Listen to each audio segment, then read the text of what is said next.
Ellie, this is serious. I need you to listen right now. Huh? What's wrong? You sound so frantic. Did something happen? Well, Abigail has been trying to get your contact info. What? Mine? Why? It's not like we're that close. That's the thing. It's not just about exchanging contacts. She's asking for it for a weird reason. Huh? What do you mean?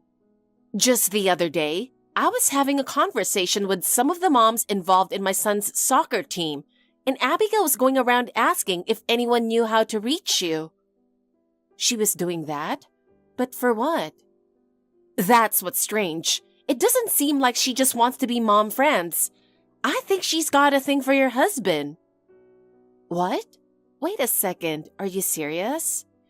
Dead serious. You know how your husband picks up your kid from soccer practice sometimes? Yeah, when he gets off work early, he comes to pick us up. Well, Abigail has been staring at him the whole time.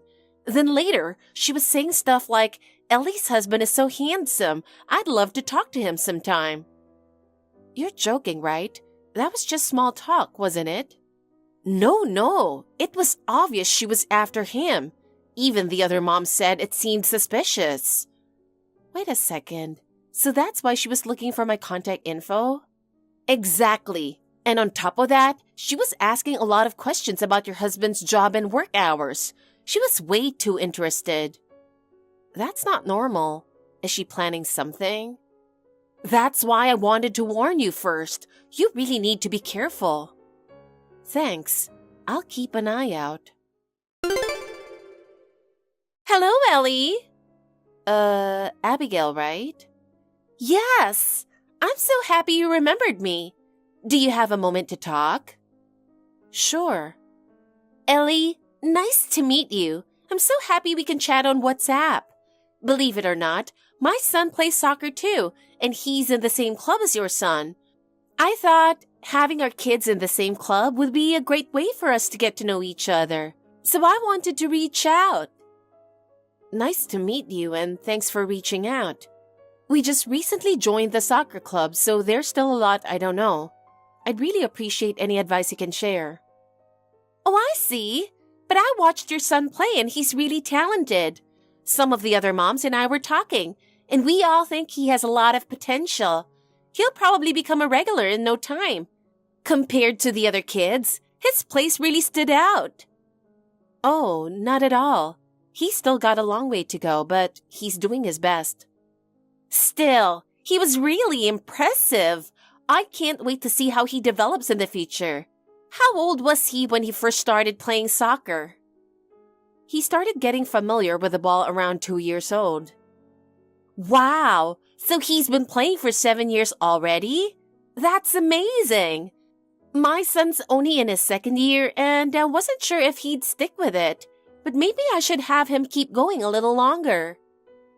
At first, it was just about letting him play with the ball, but gradually, it got more serious. Early training really does make a difference. I wish I had done more for my son. Neither my husband nor I know much about sports. Honestly, my husband hates exercising and just keeps gaining weight. Lately, he's been saying he should start working out a bit. But the older you get, the harder it is to stay active. Compared to him, though, your husband is really handsome. He keeps in such great shape. Does he go to the gym? Yeah, he does seem to enjoy staying active. That's why he goes to the gym and works out. That's really amazing. Keeping himself in such great shape for so long is impressive. Thank you, but he really puts in a lot of effort. Does he play soccer too? Yeah, he played all through middle and high school, and even now, he still plays in an adult league. Wow, that's incredible! Being that good-looking and athletic, I bet he was really popular. How did you two meet? Was it back in school? Actually, I was the manager of the soccer team in high school, and that's how we got close. That sounds just like something out of a movie. So he was handsome and you were a hardworking manager. Still, with how popular he must have been, I bet he always had someone interested in him. Lucky you. Well, I guess you could say that. By the way, what about the job? Are you asking about my job? No, your husband's, of course. Oh, my husband's? He's actually a doctor. What? Handsome, in great shape, and a high-income job? That's way too perfect. I can't believe people like that actually exist. By the way, what kind of women does your husband like? Is he into women like you? Huh? Why do you ask? Well, I'm just a little curious about his type. You seem like the natural beauty type, right? I'm more of the cute and flirty type, so I was just thinking we're totally different. And what exactly do you plan to do with that information? Oh, you're really asking that? Well, obviously, I want to get closer to your husband. My husband? What do you mean by that? Honestly, I'm just so bored with my own husband. He's just not enough for me anymore. He keeps getting more and more out of shape. But he actually used to be really handsome. Then why would you even think about doing this? Because if there's someone better, wouldn't it make sense to switch? And honestly, if it's you I'm up against, I feel like I'd have no problem winning. I can't believe you'd actually say that. That's kind of shocking. Well, this is how I really feel. I don't like sneaking around and being secretive. So I figured I'd just be upfront about it. I'm definitely going to steal your husband. You're being incredibly direct. I'm a little shocked. Isn't it better to be upfront?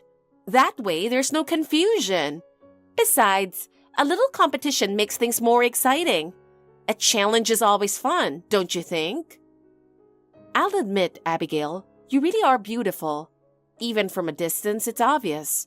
And your figure is amazing too. Right? I work hard every day to maintain this body. I watch my diet carefully and make sure to exercise regularly. But I have no intention of giving up my husband. Of course, I love him, but more importantly, he's the only father my child has. That's fine. I'm completely confident that I won't lose. Back in the day, I was popular no matter where I went. People asked me out almost every single day. Ellie, what are you up to? Do you have a moment to chat? I'm in the middle of making dinner. Why are you texting me out of the blue? What do you want to talk about? Aren't you being a little cold? It's been a while. How have you been? I suddenly felt like catching up, so I thought I'd reach out. I've been doing well.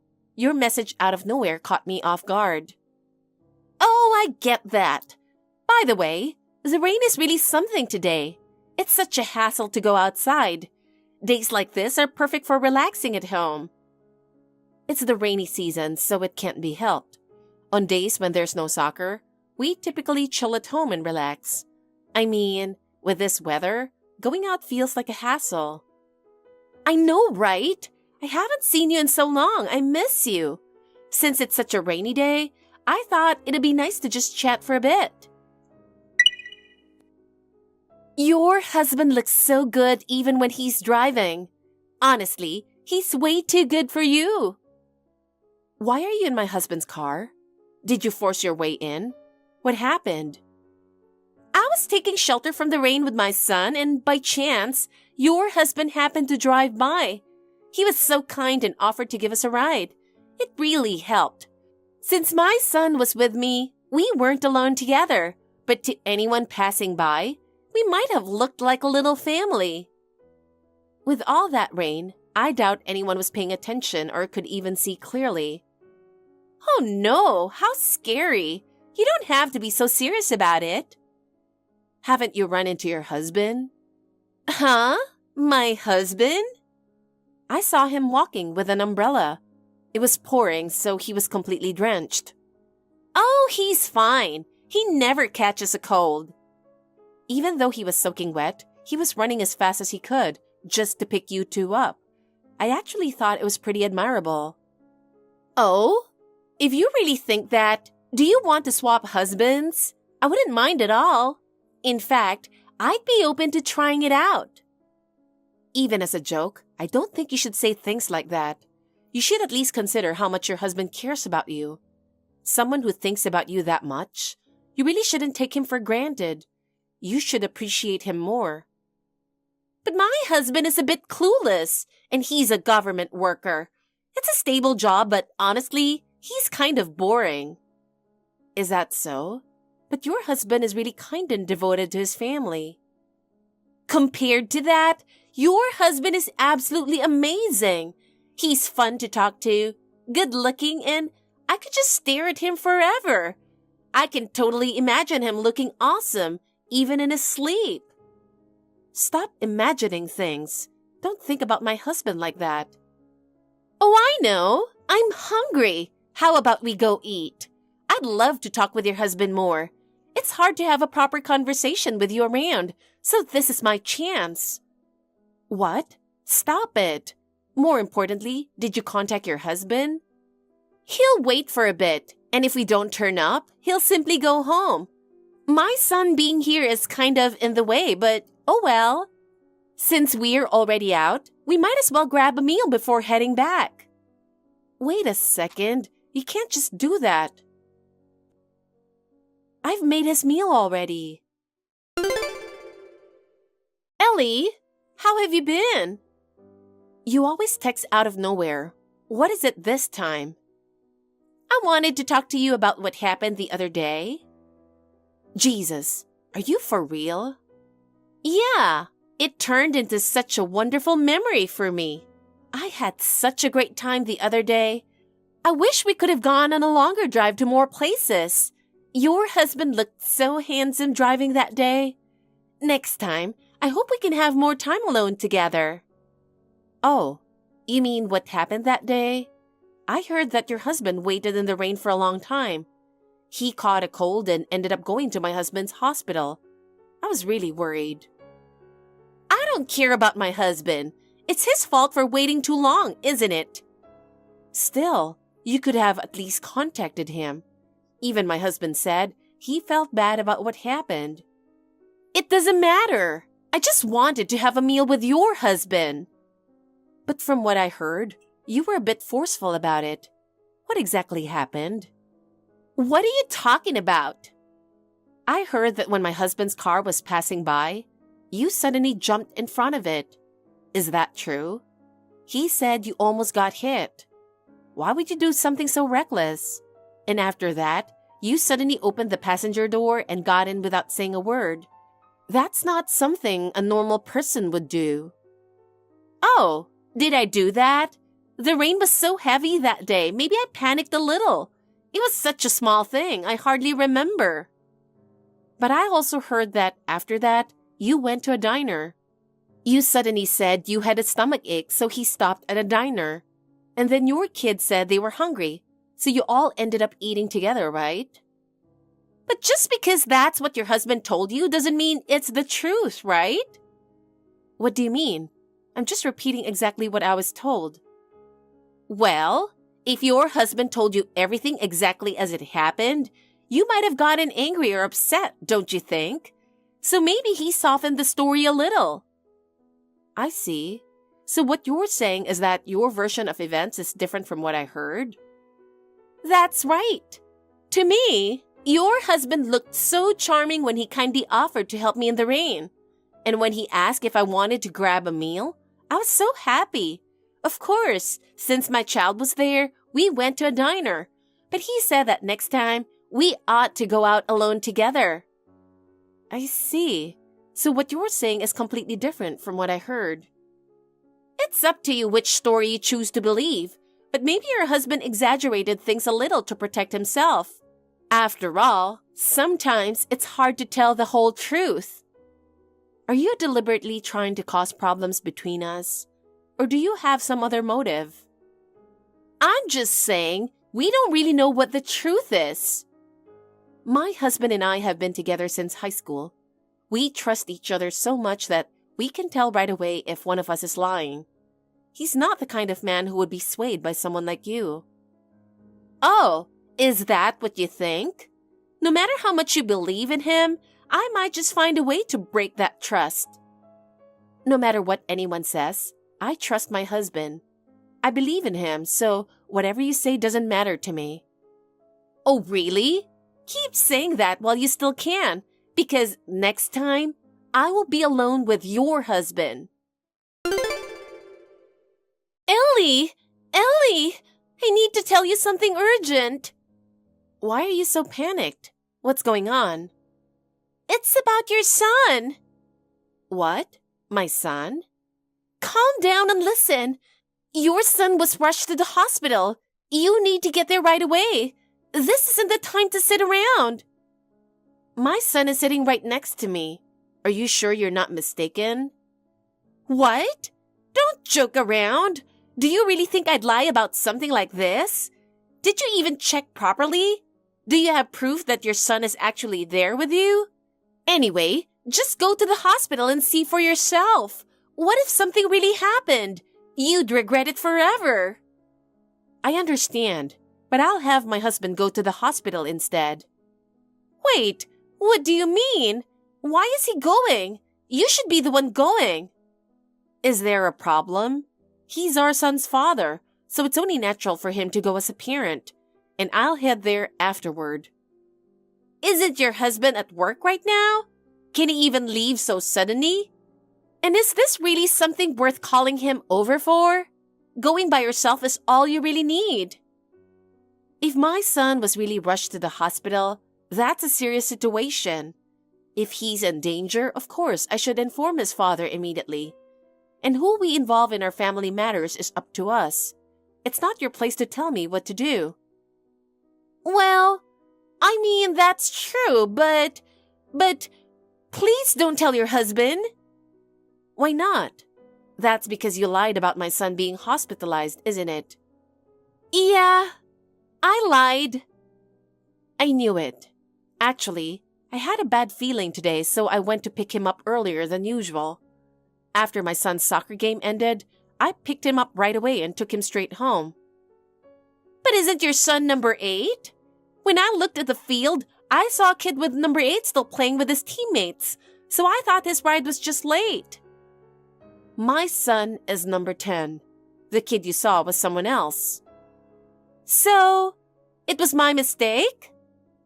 What exactly were you trying to do by sending me to the hospital? I didn't know you went to pick him up so early. You're usually late for pickup. I had a bad feeling today, so I went early, and I'm glad I did. It's not like I had bad intentions. I just kind of hoped that if you were out of the house, I might get a moment alone with your husband. I see. I really just wanted to have a proper conversation with him, that's all. Do you not understand that there are lies you can tell and ones you absolutely shouldn't? No matter your reasons, this lie of yours is completely unacceptable. The lie you just told isn't something that can be brushed off as a joke or a prank. If a parent hears that their child has been rushed to the hospital, their heart would stop from sheer panic. This time, my son happened to be right next to me, so nothing happened. But what if I had been out and couldn't confirm it right away? Can you even imagine? I'm really sorry. Do you really think an apology is enough? No matter how much you wanted to be alone with my husband, the way you went about it was completely inappropriate and ridiculous. Honestly, I never want to have anything to do with you again. And it's not just me. My husband feels the same way. We will not allow someone like you near our family, so don't ever come near us again. No! Please don't say that. Tonight, let's talk, just the adults. I want to properly settle this matter. What? Just the adults? This isn't something children should hear. We need to go over everything you attempted today and everything you actually did. That's why I want your husband to be there too. Why? Why are you bringing my husband into this? This is between you and me. No, it's not. This isn't just your personal issue. This is also a problem within your family. Your husband needs to know exactly what you've done and how serious it is. No, I want to see your husband, but I don't want to have that conversation. If my husband finds out, he'll be furious. Of course he will, and that might not be the only consequence. Even my husband will look at you with nothing but disgust. What you did was that disgraceful. But it was just a little lie. There's no need to make such a big deal out of it. I didn't really mean to make you worry so much. That kind of thinking is dangerous. You believe that a small lie is harmless, that it's fine if it was just a joke, but as long as you keep justifying your actions like that, you'll keep making the same mistakes. I'm not going to let this slide. That's why we need to have a serious discussion. Wait! Please wait!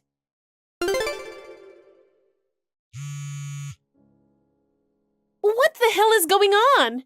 This isn't what I expected. What do you mean? Don't play dumb. This is your fault. I didn't do anything wrong. How are you going to fix this? My husband just told me he's divorcing me. I can't believe my own husband is throwing me away like this. This isn't how it was supposed to go. Weren't you planning on getting a divorce anyway? I mean, you were the one who tried to go after someone else's husband and destroying a family. Isn't this outcome exactly what you deserve? Or were you not prepared to take responsibility for your own actions? No, you don't get it. Me being the one to ask for a divorce and my husband dumping me are two completely different things. If I were the one leaving him, that will be fine. But being discarded by my own husband? My pride won't allow it. I can't stand this kind of humiliation. What kind of ridiculous pride is that? No matter how much you try to make yourself look good, in the end, you just acted selfishly and backed yourself into a corner. It's honestly laughable that this is what wounds your pride. And now I'm even losing custody? Isn't custody usually given to the mother? Why is my child going to him instead of me? That's just how it is. Seeing the way you behave, of course the court would decide your husband is the more suitable parent. Did you ever truly care about your child? Because from where I stand, your husband was clearly the more devoted and loving parent. I did care about my child in my own way, and yet this is what I get in return? If I had known this would happen, I would have done everything differently from the start. Honestly, when I was planning to marry your husband, I intended to take my child with me too. I had some great ideas about our future together, but now it seems like it's all gone to waste. I don't know what to tell you, but that was your fantasy, not reality. Nobody wanted the future you imagined. And now, even my own child hates me. I was forced to withdraw him from the soccer club, and I have nowhere left to go. He's blaming me for everything. Well, of course. Your child loves soccer, and you suddenly pulled him out. Of course he's offended. But don't worry. Your husband said he's enrolling him in a club in the next town over. I'm sure he'll have fun playing soccer there too. Why is everything happening to me? This isn't how my life was supposed to be.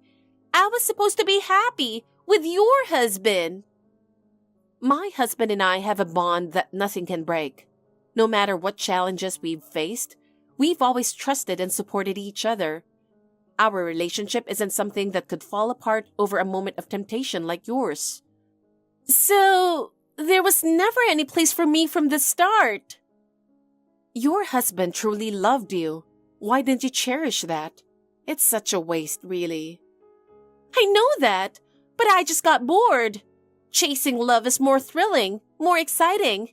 But maybe being loved is what truly brings happiness. Your husband really is a deeply loving person. I'm sure he cherished every moment he spent with you. Losing someone like that, honestly, in a way, this might have been a blessing for him. How dare you say that? Well, since this is the end, I'll say what I need to say. You've had plenty to say to me all this time, so I think it's only fair I get this off my chest. The end? We're moving, so we won't be seeing each other or staying in touch ever again. What? You're really moving? And just so you know, we're not staying in the country. Wait, you mean you're moving overseas? That's right. Our son got an offer to study soccer abroad, so we're starting fresh as a family. This really is goodbye. No way! You're really leaving? How can you do that? I knew your son was good at soccer, but I never imagined he'd go overseas for it. That's not fair. I'm so jealous. I wanted to spend more time with my son too. I never thought we'd end up so far apart like this. You don't get to say that after trying to steal someone's husband. Actually, before anything else, cheating is unacceptable, no matter the reason, when you're married. You destroyed your own marriage and now you're complaining? But when something belongs to someone else, it looks even more appealing. I just couldn't suppress my desire to have him for myself. But sometimes, when you finally get what you want, you lose interest. Oh, I see.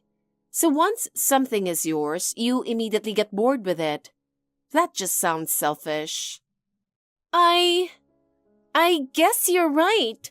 I mean, my husband was actually seeing another woman. At the time, that only made him seem even more attractive to me, and I became desperate to hold on to him. But in the end, I threw him away and chose someone else. Maybe I was just repeating the same mistake over and over. That's exactly it. You didn't truly love anyone. You just wanted to win the competition. I'm really sorry. I know it's too late for forgiveness, but still. Please, at least tell your husband that I sincerely apologize. I'll pass along the message, but don't expect it to change anything. I really have reflected on everything, so at the very least, could you introduce me to a doctor? I can't bear the thought of living alone. My child is gone, and now I'm terrified of growing old by myself. Don't you think it's strange to be looking for a doctor for that reason?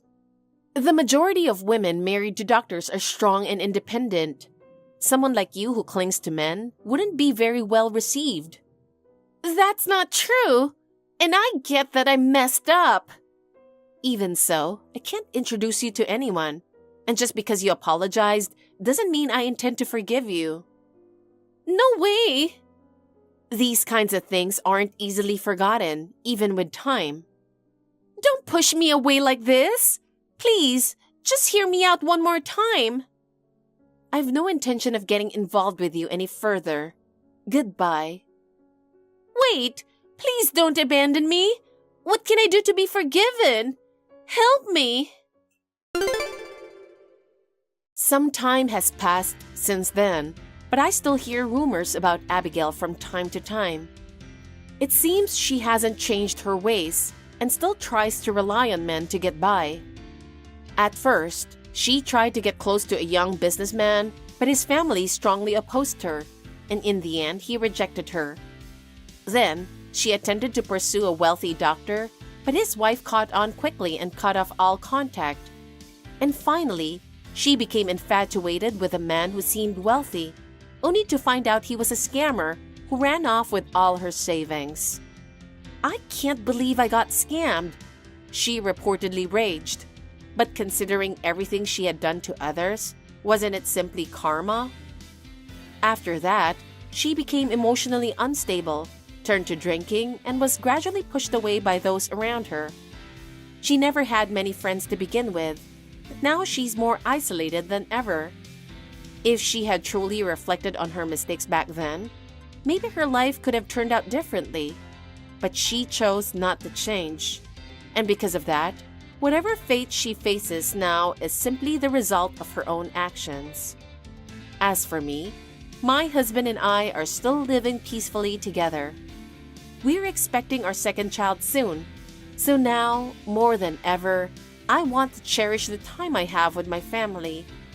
I rarely even think about Abigail anymore, because I've moved on from the past.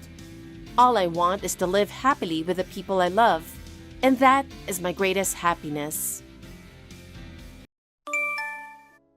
Hey Kelly, how are you? Oh, I'm quite well. Thank you ever so much for inquiring. How do you fare, Amanda? Seriously, that's hilarious. Did I say something strange? No, don't worry about it. Very well. Anyway, tomorrow's the big day, the wedding we've all been waiting for. Congrats, Kelly. Thank you very much. I'm not very polished, but I plan to live a life that won't bring shame to your family. Oh my gosh, seriously? Excuse me? I mean, who actually says that in real life? I've never heard anyone say it before. I see. You know, you're kind of out of touch with the world. Honestly, it's a bit concerning. I mean, you're even talking to me, your soon-to-be sister-in-law, so formally. And come on, you're still using that posh, old-fashioned way of speaking. It's so funny. Are you doing it on purpose? Are you deliberately using odd speech just to play up the heiress character? I'm not doing it intentionally. It's just how I've always spoken. Is it that odd? Totally. You don't realize people look at you weirdly, do you? I'm sure Aaron's having a hard time with it, so could you tone it down a bit? I apologize. I do try to switch to a more casual way of speaking when I'm outside or with others. However, this way of speaking is also connected to my job, so it's difficult for me to completely change it. I'm sorry. Oh yeah, you work online, right? Isn't that more of a hobby? It's not a hobby. I know people often think working online is like playing around, but I take it seriously and work hard at it. Yeah, sure. Look, I know influencers can make money. I've heard all about it. But it's only a tiny percentage of people who actually succeed, right? Most people give up because they don't make much money. Well, I do earn a living from my online work. Oh, really? So you're making a decent amount then? But to be honest, when I hear someone makes money online, I can't help but think it's a little shady. And you've never worked for a real company, have you? That's just not normal. It's kind of weird, you know? I think you should realize that you're a bit different. I see. Perhaps you're right. There aren't many people making a living online, so it's understandable you think that way. Exactly. But don't worry, I've got a surprise planned for you tomorrow, so you'll feel closer to us family. Oh dear, you're planning something to shock me? But what kind of surprise are you talking about? Come on, I'm not going to spoil it. If I told you, it wouldn't be a surprise anymore. Just trust me, it's going to be hilarious, and everyone's going to love it. All right then, I'll look forward to it. Amanda, might I inquire if you bear some sort of grudge against me? I never imagined I'd be humiliated like that on such a special day. Woohoo! Mission accomplished! If there was something I did wrong, you could have just told me directly instead of doing something so awful. Throwing a cake in my face out of nowhere? Your reaction was priceless. This is no laughing matter. Thanks to you, I was covered in cream, and the reception was ruined. Why? Why would you do something like that? Why? It was a surprise, obviously. I beg your pardon? Do you call that barbaric act a surprise? Well, yeah. It was kind of wild, but come on. I see people doing it on TV and in movies. You're just out of touch with the world. Cake to the face surprises happen. Weren't you shocked? It might happen on TV, but this is a wedding. It's completely inappropriate. The guests were all confused, and the only ones laughing were your family. Oh, come on. I'm sure everyone secretly enjoyed it. You're getting so mad. This is exactly why you're so out of touch. So, how did that surprise cake taste? We're family now, so you'll just have to deal with stuff like this. I shall ensure that you rue this day for the entirety of your life. What? Kelly, where are you? I'm in the dressing room. My wedding dress is covered in cream, so I had to change. Oh, I was worried since you suddenly disappeared from the venue, but you're just changing. Are you okay? You didn't get hurt, did you? No injuries, but my heart is deeply wounded. I can't imagine. Anyone would feel down after what happened at their wedding. I'll wait until you're done changing. I'm sorry for making you worry. I'll be done soon. Seriously, what the heck is wrong with them? Your husband and sister are the worst. Throwing a cake at you at your wedding, and right in your face. The whole place was in chaos. I was dumbfounded and angry too. I was ready to get married, but now I just want a divorce. The moment I have been looking forward to the most in my life was turned into a joke. I'm so furious, I can barely contain it. It's unbelievable. We have to get back at them. Huh? I recorded the whole wedding. Leave it to me. People like that need to be put in their place, or they'll just keep hurting others. They probably thought it was just a prank like they see on TV. Maybe it's funny to them on video, but it's not funny for the person on the receiving end. It's not funny at all. A proper prank has a script and some level of consent. Really? Pranks are supposed to surprise and shock someone, but if the person being pranked has no clue, it's just bullying.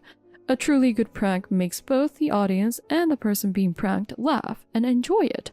For that, you need proper planning and preparation, like giving the person a subtle hint beforehand or making sure their reaction doesn't go too far. Also, the crew and everyone involved should know the plan to make sure no accidents happen, and creating an atmosphere where the person kind of suspects it might be a prank is key. That way it's balanced, and everyone, including the audience, can have fun. I see. So even with pranks, there needs to be some consideration for the person being pranked. Exactly. If it's just a sneak attack, it's nothing but harassment or an act of malice. Even the viewers would feel uncomfortable. The success of a prank depends on whether the person pranked can say, "Wow, I got played, but that was fun," afterward. If not, it's a failure. When you put it that way, this so-called surprise was clearly a failure. Amanda and her crew didn't consider any of that. Exactly. It was poorly planned, just meant to embarrass you. No one found it funny. In fact, it only made people angry. Professional pranksters really are something else, huh? They put thought into it and create something truly entertaining. If it weren't for you, I never would have started working with videos. I wouldn't have been able to live my life as myself like I do now. Hey, it's because the two of us teamed up that we're successful. Don't act like it's all my doing. I'm really grateful to you, Sarah, but I want to hold off on revenge for a bit longer. Hold off? You're not seriously thinking of doing nothing, are you? No, I'm not. What they did is unforgivable. But I did once intend to become part of their family. That's why, if possible, I'd like to part ways peacefully. I have no family left, and there's a chance Amanda acted on her own. I see. You're right. Coming at them aggressively might not end well. But don't forget, if you ever need help, I've got your back. You're so immature, Kelly. Getting mad over a little surprise? Seriously? How could I not be angry after being treated so horribly? My wedding, the dress I was so excited for, everything was ruined. Come on now. Aaron already said you can have a redo wedding. A redo? What do you mean? You started talking about divorcing him, and that's what caused this whole mess. I mean, divorcing over something like that? You're being so dramatic. You're so immature. And just because you didn't like the surprise, you're throwing a tantrum. Do you feel no remorse, Amanda? You still insist that it was just a surprise.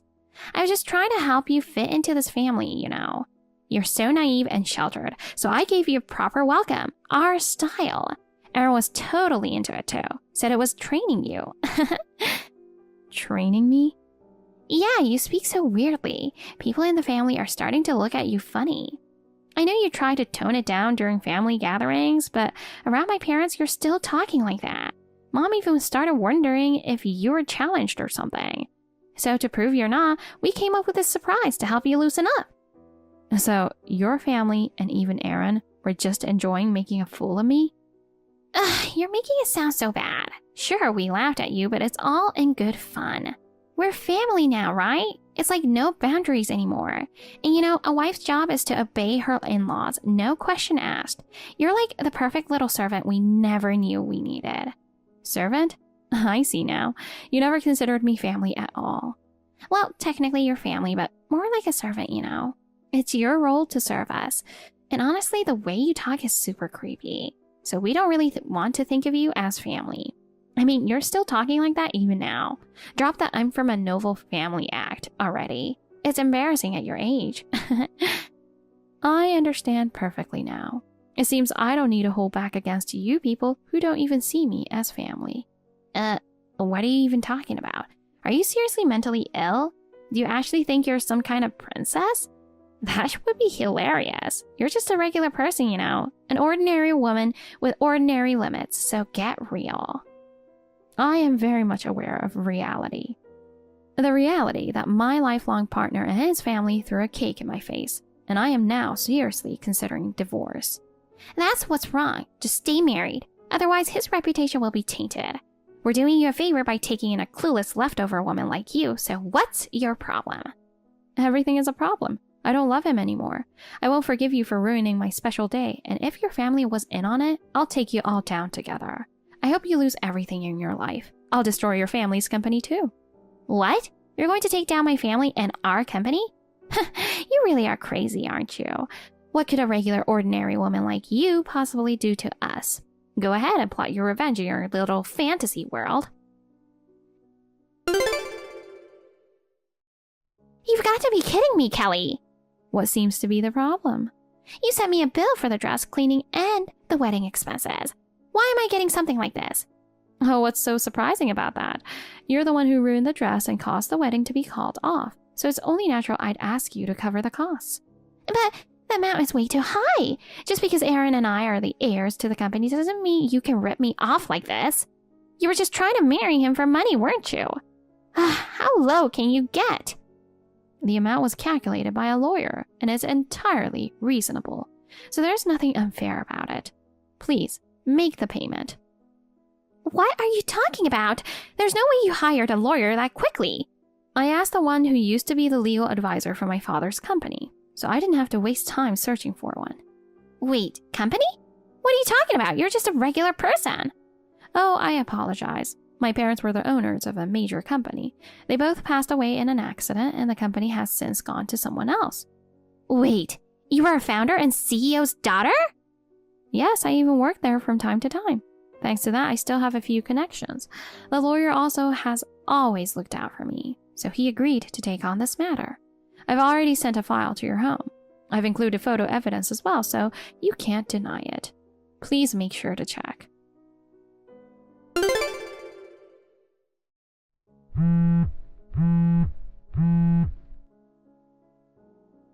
What the heck is going on? What now? My mom and dad are freaking out, screaming at me like crazy. This isn't my fault. If you're fighting with Aaron, then talk to him. Why are you sending the bill to me? It makes no sense. He was involved, yes, but I've decided to divorce him since I can't stay with someone who thinks throwing a cake in his bride's face is an acceptable surprise. I'm already charging him for alimony. However, I can't rest until I take you down, the true cause of this disaster. I will never forgive you for ruining my wedding. I'm going to make sure no one else becomes your victim. Brace yourself. I can't pay this. There's no way I can afford such a huge amount. Will apologizing make it better? I'm sorry.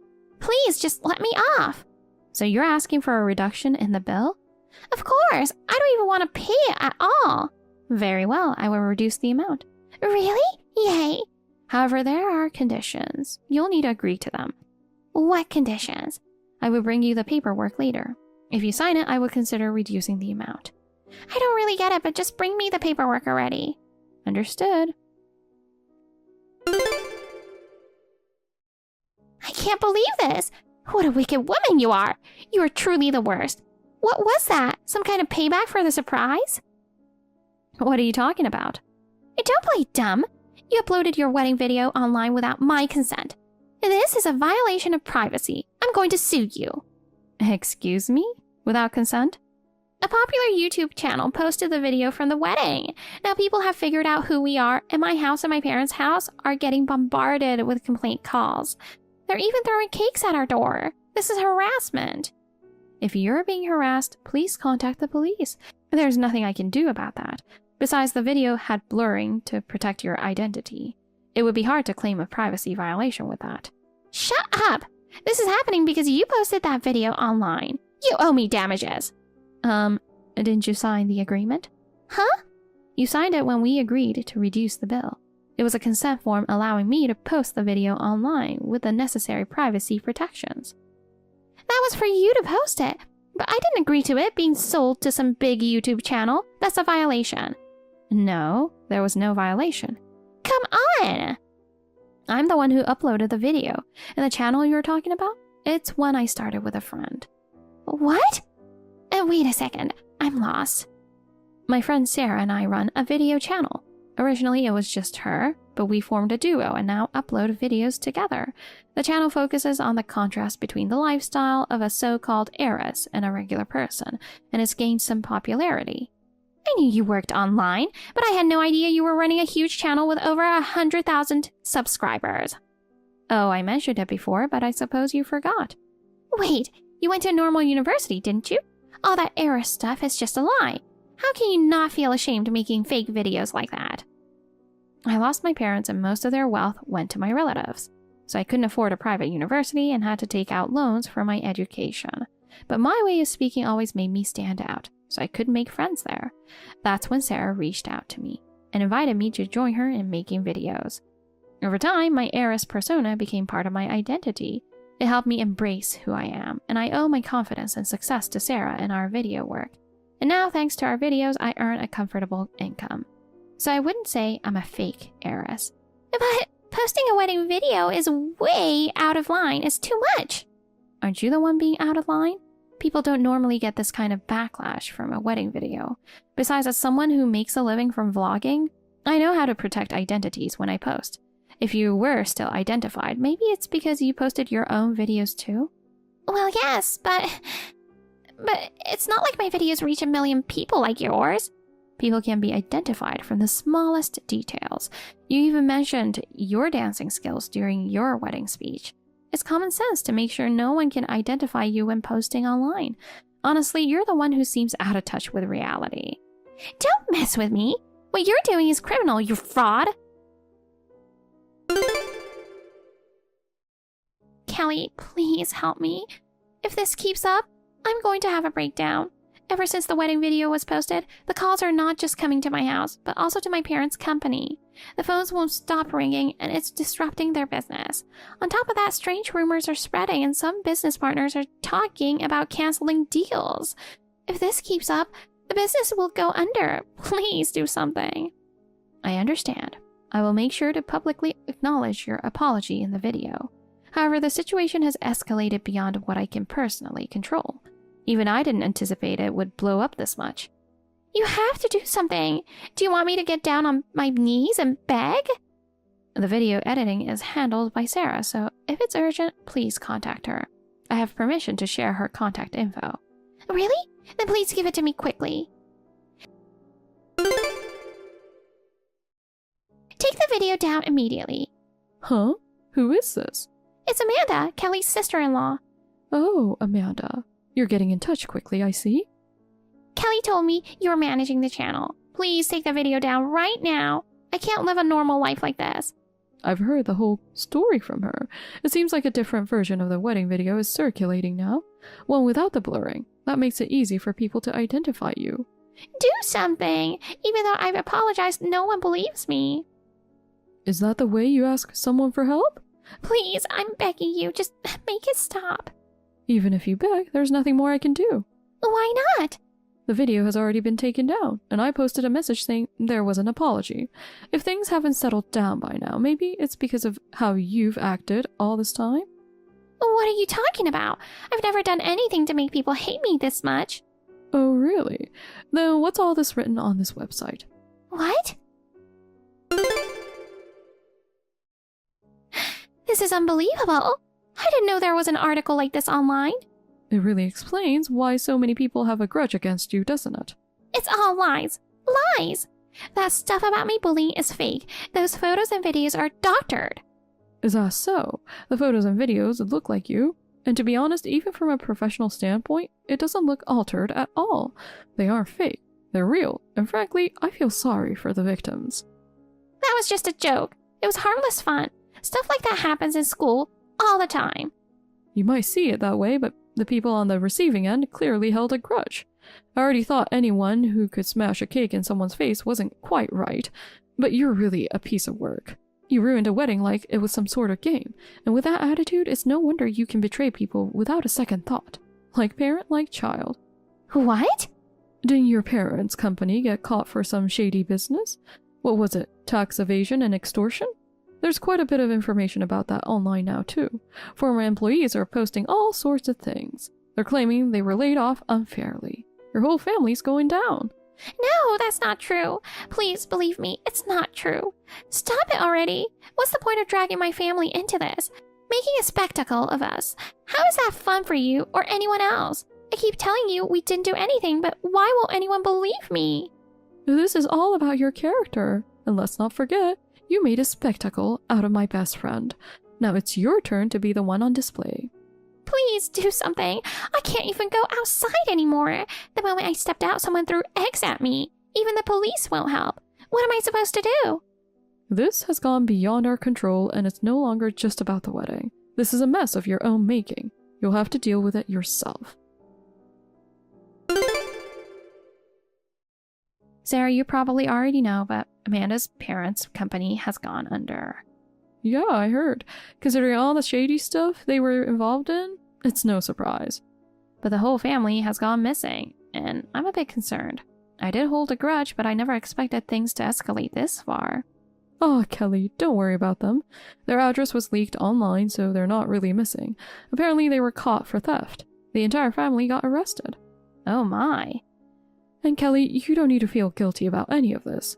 The only reason this blew up so badly is because of their own actions.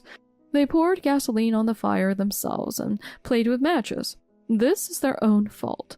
Once again, you've saved me. Thank you so much. I don't know what I would have done without you. There you go again. I wasn't trying to save you. Besides using our channel for this, it's not like I didn't have my own motives. And that's not true.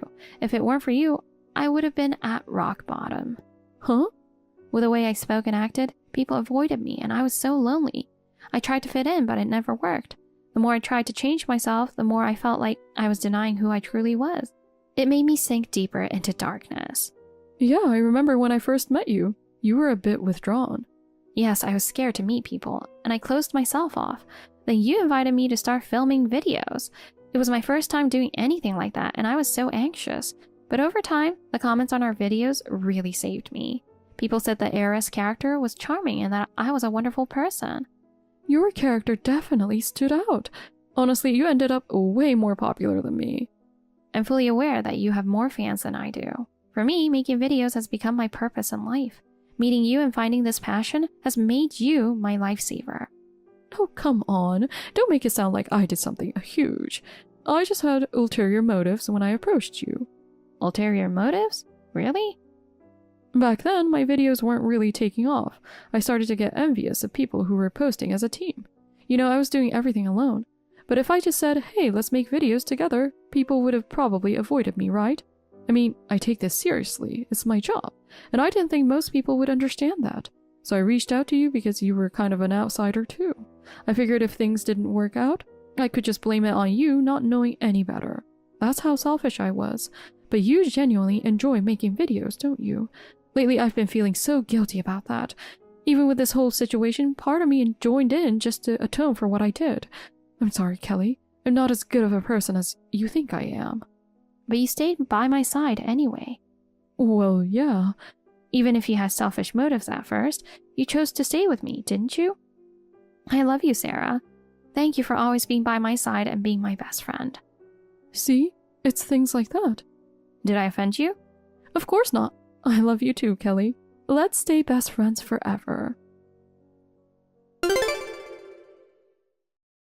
After Amanda and her family were released from prison for theft, they returned to a life that could only be described as hellish. Their personal information had been spread everywhere, and they were sued by their victims, resulting in massive compensation claims. This forced them to take out loans from multiple sources. To repay their debts, they sold their home, and now the four of them live crammed together in a run-down apartment. None of them have been able to find stable employment, and they all work low-wage part-time jobs, barely making enough to get by. As for me, I continue making videos with Sarah, and our subscriber count keeps growing. I'm looking forward to creating even more fun content to bring smiles to our viewers' faces. Hey, make dinner extra special tonight. Huh? Where's this coming from all of a sudden? My friends are coming over. Figured since they are visiting, a home-cooked meal would be a nice touch. Wait, tonight? That's way too last minute. What do you mean last minute? There's still plenty of time before dinner. Go grocery shopping and get everything ready. Even if you tell me that now, I have work today and I'll be home late. I don't have time for that. Work? Just push that aside. Are you seriously planning to serve frozen food or store-bought meals when my friends are coming over? Why do I have to be the one to handle this in the first place? You're the one who decided to invite your friend. Huh? Since you're my wife, managing the house is part of your responsibilities. If I want to entertain a guest, obviously it's your job to prepare everything. That doesn't make any sense. I have my own plans too. Plans? Like what? It's nothing important, right? You just mess around at work anyway, so you can come home early. That's not true at all. I have my own responsibilities, so stop making selfish demands. Just do it. Make something nice, like steak or roasted chicken. Something fancy. They love drinking, so make sure there are plenty of appetizers too. That's impossible. I don't have time. I can't go grocery shopping. And do you even realize how expensive that would be? Huh? Just buy the ingredients with your own money. You're seriously that stingy about spending money on your own husband? My money? Oh, you've got to be joking. Why should I pay out of pocket for your friends? Why? Because they're my friends. If you make a good meal, it'll boost my reputation. They'll think I have a great wife who's good in the kitchen. That has nothing to do with me, and I get absolutely nothing out of it. That's exactly your problem. That's why even my parents don't like you. You really have no sense at all. Your parents have nothing to do with this. I always do my best, but instead of appreciating it, all you do is complain. I'm sick of it. Huh? Why are you getting so worked up? Any normal wife would do this without question. Why do you always refuse to do anything? Because you just want to use me for your own convenience. Take care of your own stuff. What? But it's your job. You're supposed to handle the house, so just do what you're told without complaining. I'm not your servant. You keep making selfish demands. Enough already. Great. Now my whole plan to have my friends say, "Wow, you've got an amazing wife," is ruined. You seriously have no charm at all. And that's exactly why I can't stand you. You make these plans on your own and then dump everything on me. I'm done. Oh, come on, don't be so dramatic. It's just cooking dinner. What's the big deal? Do you not realize it's the constant buildup of this kind of treatment that's pushing me to my limit? What do you even see me as? What? You're my wife. Wrong. I'm not your personal maid, and I'm not some tool to impress your parents either. Whatever. Fine, just grab some pre-made food from the store or something. You should have just said that from the start. Still, it's a shame they won't get to eat your cooking. I was really looking forward to showing it off. That kind of thinking is exactly the problem. Hey, I've got some great news. Huh? Great news. I'm all ears now. We're going on a trip. I'll leave all the planning to you. Oh, wait. Isn't this kind of last minute? I just decided. Work's been crazy and I need a vacation. It's been forever since we took a trip as a couple. Probably not since our honeymoon, right? It's not just us. My parents are coming too. Oh, wait. Your parents are coming on this trip? Yeah. They've been nagging me about taking them somewhere for a while now. I see. So when are we going? During the 4-day weekend next month. A 3-night, 4-day family trip. The 4-day weekend, huh? Sorry, but I have work on the first day. Can we pick another time?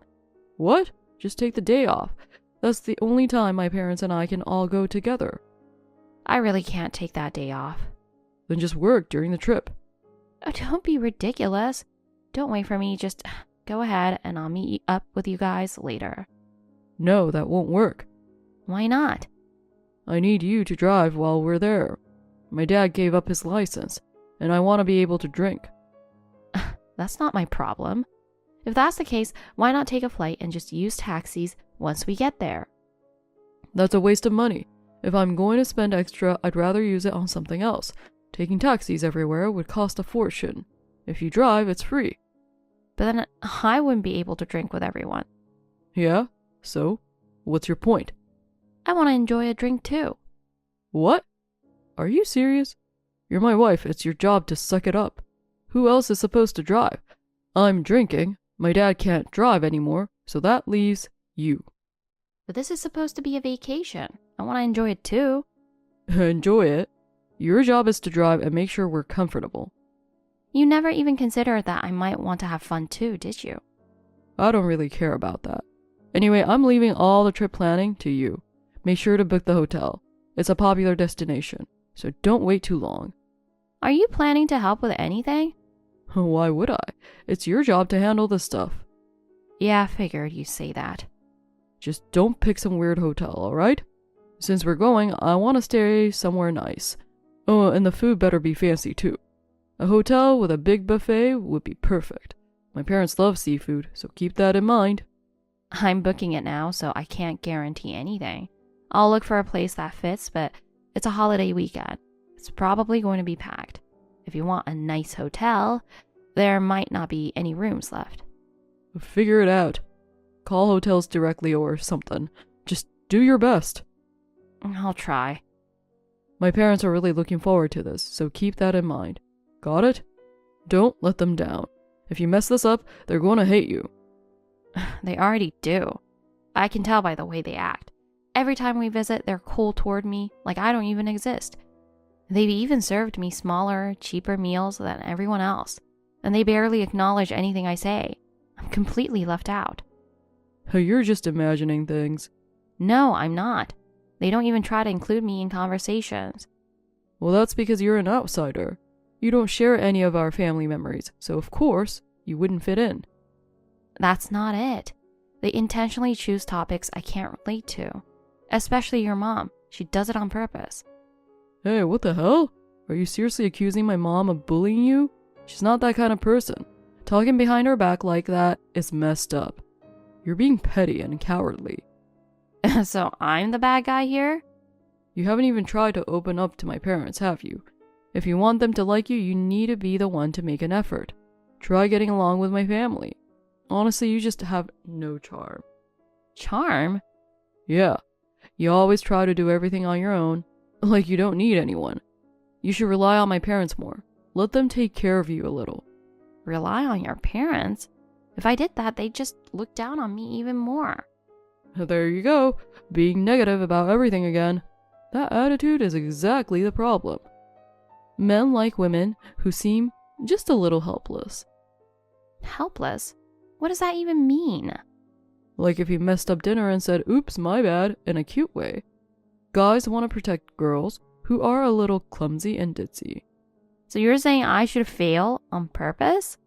No, I'm not saying that, but you always do everything perfectly. And to guys, that just makes you seem unappealing. And so what? You just don't like that I have my life together? That's not exactly it. I'm just saying you should be more feminine and learn to rely on men. But I guess expecting you to be cute is a lost cause. You're almost 40. A total old hag. But hey, if this trip goes well, maybe my parents will finally start seeing you in a better light. And good luck with that. Good morning. Hey, where did you go so early in the morning? I was looking for you, but I couldn't find you. I'm at the breakfast buffet. Man, this food is so good. You went without me? Yeah, you weren't there when I woke up, so my parents and I just came down first. Your mom suddenly asked me to go buy some pain relief patches from the pharmacy near the hotel. I was planning to come right back, but it took me a while to find them and... Huh? And? Are you trying to say something? No, I just thought we'd have breakfast together. Don't worry about it. You can just eat on your own. Anyway, hurry up and get down here. We're almost done eating, so after this, we're going for a little family walk. I really wanted to have breakfast with you. Maybe I'll just skip breakfast and go for a walk with you instead. No, just go eat. Breakfast hours are limited. I'm not that hungry, though. No, seriously, just eat. And don't come on the walk. Why not? I don't want you skipping breakfast and passing out from low blood sugar or something. You're going to be driving us around this whole trip after all. So, basically I'm just the chauffeur? That's my role here? And don't sweat the small stuff. The most important thing is making sure my parents and I have a comfortable trip. You don't think about me at all, do you? But that's not true.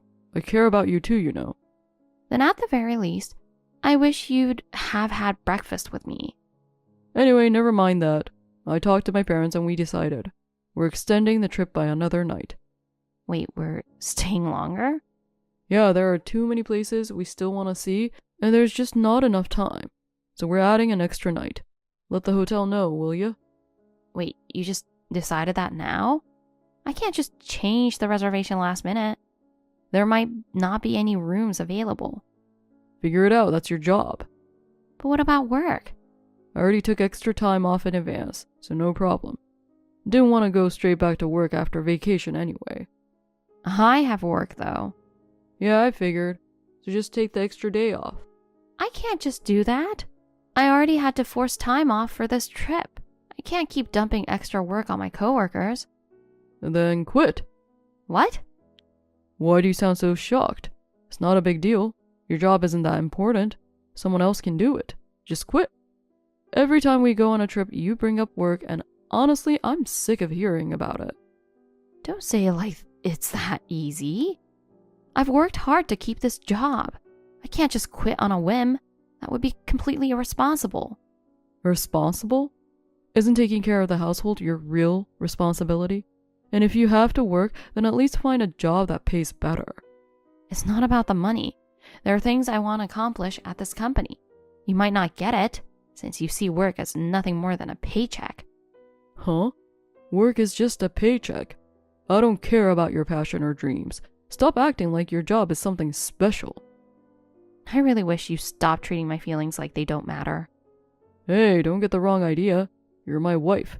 Your priority isn't your job, it's your family. And right now, that means focusing on this trip. That's completely unfair. So being a wife means I have to sacrifice everything for the family? Like my own life doesn't even matter? Excuse me? Your life? The moment you got married, your life became about serving us. So stop overthinking it and just do what's best for the family. That's what a wife is supposed to do. That's ridiculous. That's not how this works. Why should my life be dictated by whatever's convenient for you? Because that's just how it is. It's not up to you. Just accept it and dedicate yourself to the family. I won't forgive this. Huh? How do you see the role of a wife? I'm not your servant. Hey, where are you? You're not answering my messages. Don't just disappear like that. Catherine, where the hell are you? Answer me. What? Finally you answered. What? That's all you have to say? You can't just leave in the middle of a family trip. Do you have any idea how inconvenient this is? Where the hell are you? I'm at the lawyer's office. I'm grabbing some divorce papers at the courthouse and then heading over to my parents' house. What? Divorce papers? Wait, you're going back to your parents' house? We're still on vacation. Doesn't matter. I'm done wasting my time on this ridiculous trip. You can't just say stuff like that. Stop being so irresponsible. If you leave, who's gonna drive? We have places to go today. Then drive yourself. If I drive, I can't drink. Then don't drink. What did you just say? My parents are going to be furious, you know. Oh well. Hey, wait a second. You can't just make a huge decision like this on your own. At least talk to me about it first. If I told you, you would have tried to stop me. That's exactly why I didn't say anything. Of course I would have stopped you. Grabbing divorce papers behind my back? Are you insane? And walking out in the middle of a family trip? What kind of person does that? I'm not running away. I'm leaving because I choose to. Don't give me that crap. We need you here. For what? So you can keep using me? That's not it. You're part of this family. Then why have you never treated me like family? What? You dumped all the planning and driving on me, treating me like nothing but an assistant. Why would I want to stay in a situation like that? That's because, I thought if this trip went well, my parents might start seeing you differently. Oh? See me differently? Who exactly is judging who here? My parents, of course. And why should I keep sacrificing myself just to impress them? Darn it. I can't believe you're this cold-hearted. I'm not cold-hearted. I'm just done. You just keep saying whatever you want. I guess we're strangers now. We're getting divorced. Divorce papers? Oh, please, you're just bluffing. You always pull these dramatic stunts whenever you're in a bad mood, acting all pouty like a kid. Stop being so emotional. It's pathetic. You're acting childish. If you were an adult, you'd be more rational about this. If you want to sulk and run home, then go ahead. I don't have time to deal with a high-maintenance woman like you anymore. I won't use you anymore. From now on, we'll just take taxis. Oh, really? Then you should have done that from the start. If you just taken a taxi instead of forcing me to drive, none of this would have been a problem. Don't drag me into your little family trip if I'm not actually part of it. Wow, where's this coming from? Why are you suddenly freaking out? What is this, hormones? Menopause or something? It's not sudden. My anger didn't just start now. It's been building up for a long time. You were the one who ignored it. I've been at my breaking point, and now everything I've bottled up, it's finally exploded. Hey, what the hell do you think you're doing? I told you to extend the reservation, didn't I? You didn't take care of it. What? Of course not. The hotel just told us we need to check out, now. I tried booking another room, but they're completely full. Everywhere is packed. There's nothing available. What are we supposed to do? Figure it out yourself. Panicking this late isn't going to change anything. I already called the nearby hotels, but they're all fully booked too. Every single one told me, sorry, we're completely full tonight. So what now? Where are we supposed to stay tonight? Go home. Just give up on that last night and head back. If we're going home, someone has to drive. I already drank today. Are you seriously expecting me to drive in this situation?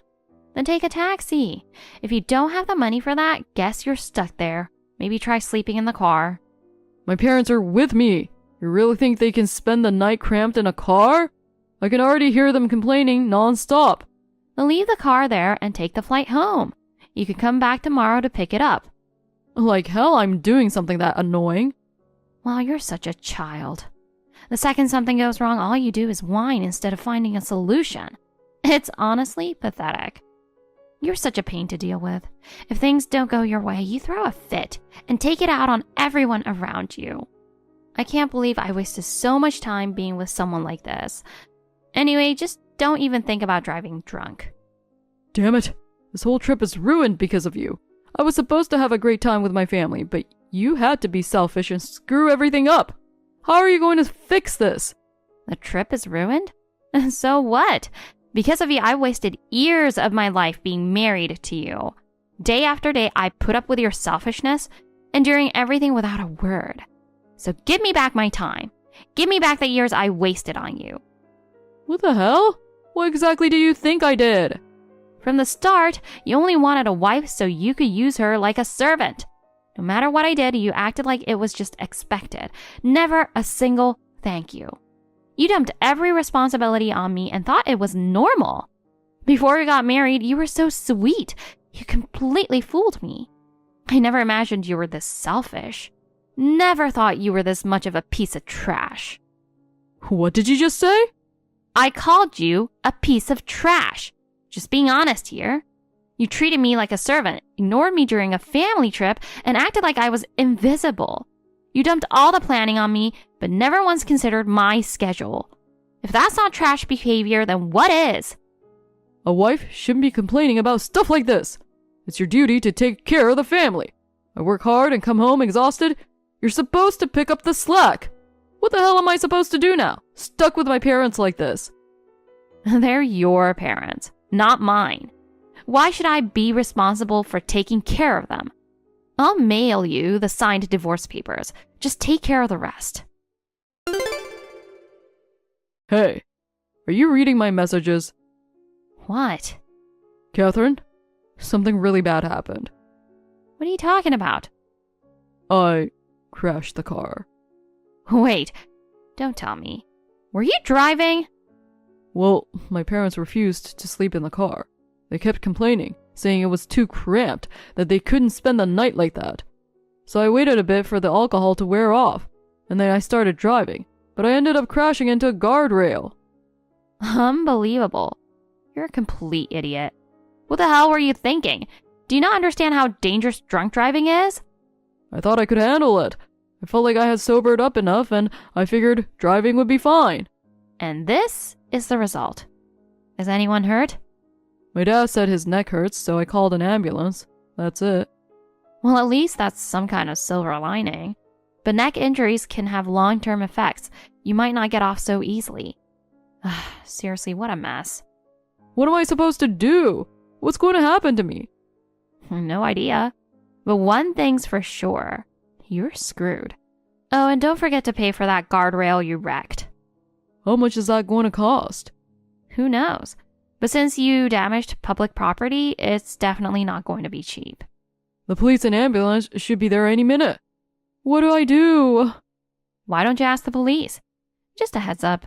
If you even think about running, your charges will get a whole lot worse. I know that. I did warn you because you're dumb enough to drive after drinking. Hey, in situations like this, insurance covers it, right? You crashed while drunk. So who knows?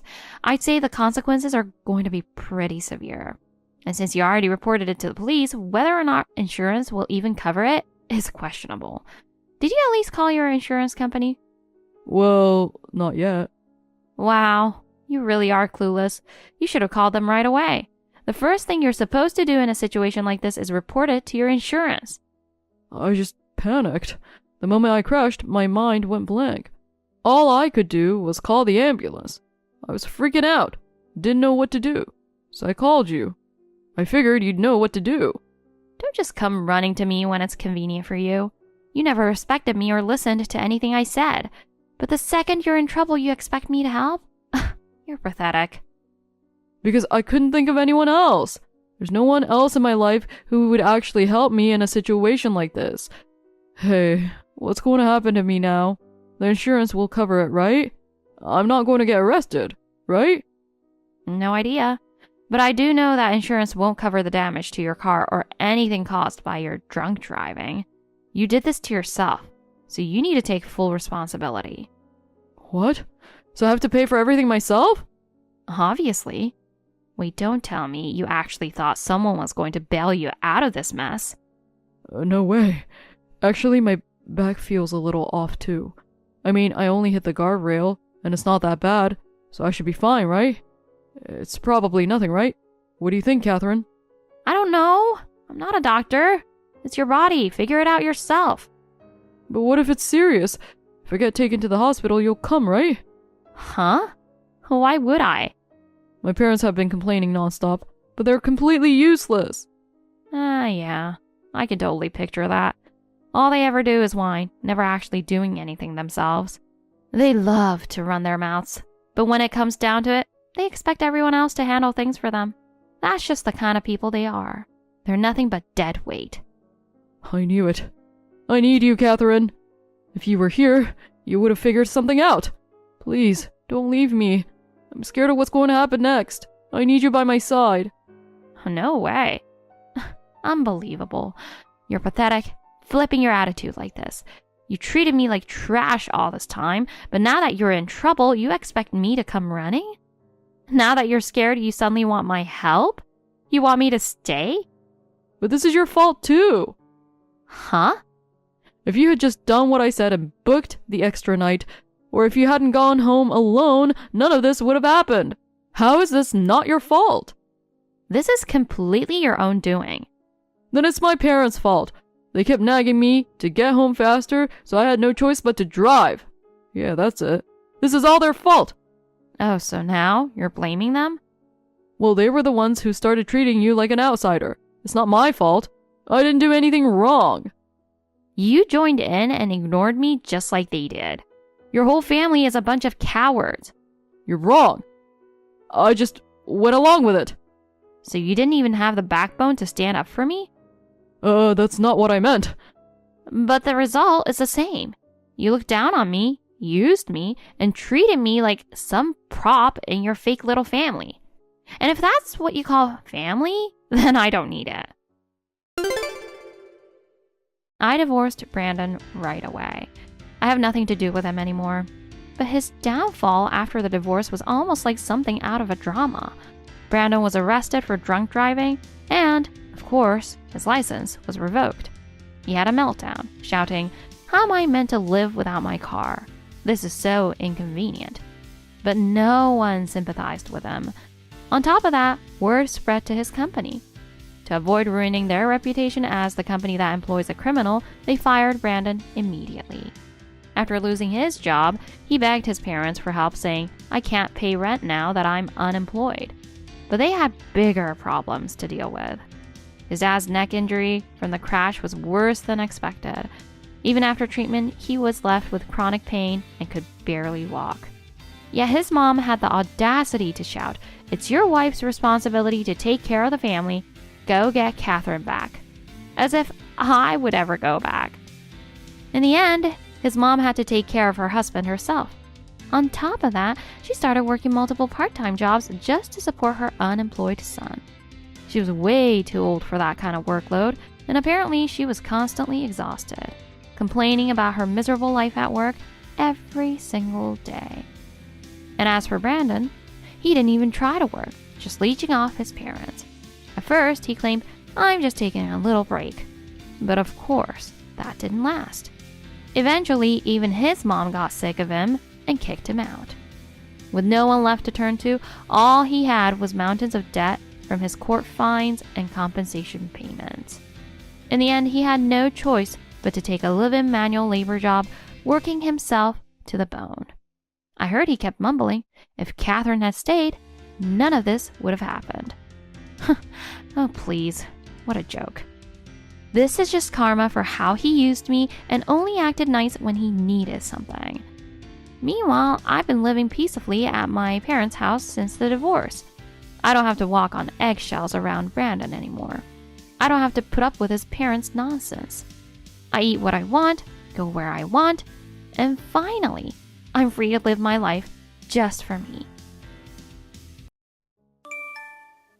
If big boxes show up at your place this morning, it's for me, so take care of it, okay?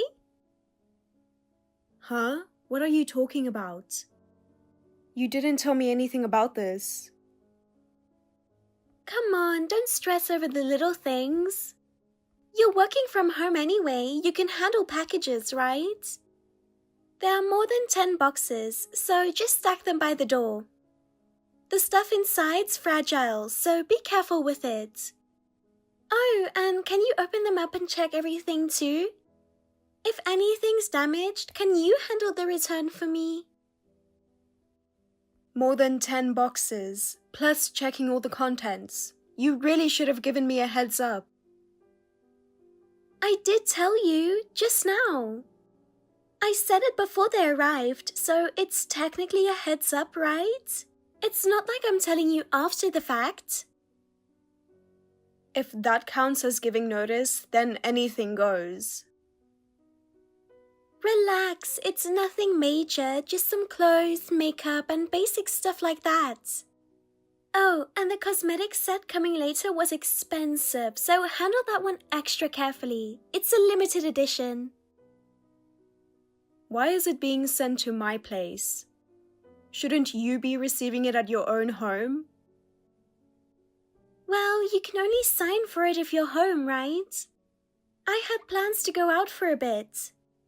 Plus, if they just leave it outside my house and someone steals it, that would suck. So I figured it's safer sending it to you. We get deliveries too, you know. And if you just start sending random stuff here, we're going to run out of space. Come on, you've got a big entryway. I noticed when I was there last time. It's perfect for storing stuff. Use it, use it. Also, could you snap some photos of the boxes and send them to me? You know, for record keeping. Samantha, this is basically a full-on work request. It's cutting into my actual working hours. Oh, don't be so uptight. I'm busy too, you know. And you're the only one I can count on, Catherine. If you really felt that way, shouldn't you have at least given me a heads up first? Well, you see, I figured if I asked, you might say no. So I figured it'd be quicker to just send them to you without checking first. So basically you never even gave me the chance to refuse. That's pretty one-sided, don't you think? But you're going to accept them anyway, right? Even if you complain, you'll still help out because you're sweet like that. You're seriously crossing the line with that. Wait, are you mad? Come on, I'm just joking. Lighten up. Stay cute, Catherine, like you always are. That's not even remotely funny. How much more is supposed to show up? There might be another 5 or 6 coming this afternoon, so like around 15 boxes total. Maybe I went a little overboard. But it was a sale. I couldn't just let it pass me by, you know? It's just how we women are. Can't help it. Yeah, that's totally on you. Please don't drag me into it. Come on, we're basically family. Helping each other out is what it's all about, right? Alrighty, thanks a bunch. I'll text you later. My name is Catherine Jones. My friends like to call me Kate. Whenever I hear that nickname, it always brings a smile to my face. These days, I'm married and working from home while raising my energetic little child who just started preschool. Living a busy but fulfilling life every day. When I got pregnant, I decided to quit my office job and switch to remote work, putting my hard-earned qualifications to good use. Raising my first child was full of surprises. Nothing went the way I expected, and I was constantly overwhelmed. But now, looking back, I'm so glad I chose to work from home. Lately, my daughter's grown up a lot and doesn't catch fevers as often anymore. And those sudden calls from daycare to pick her up have gotten way less frequent. Thanks to that, I finally have more uninterrupted time to focus on work, and honestly, it's been a huge relief. But there's one person who keeps throwing a wrench into my peaceful routine. Samantha, my husband's sister, in other words, my sister-in-law. She lives about a 15-minute drive away from us. Close enough to feel near, but just far enough that you'd think she'd keep her distance.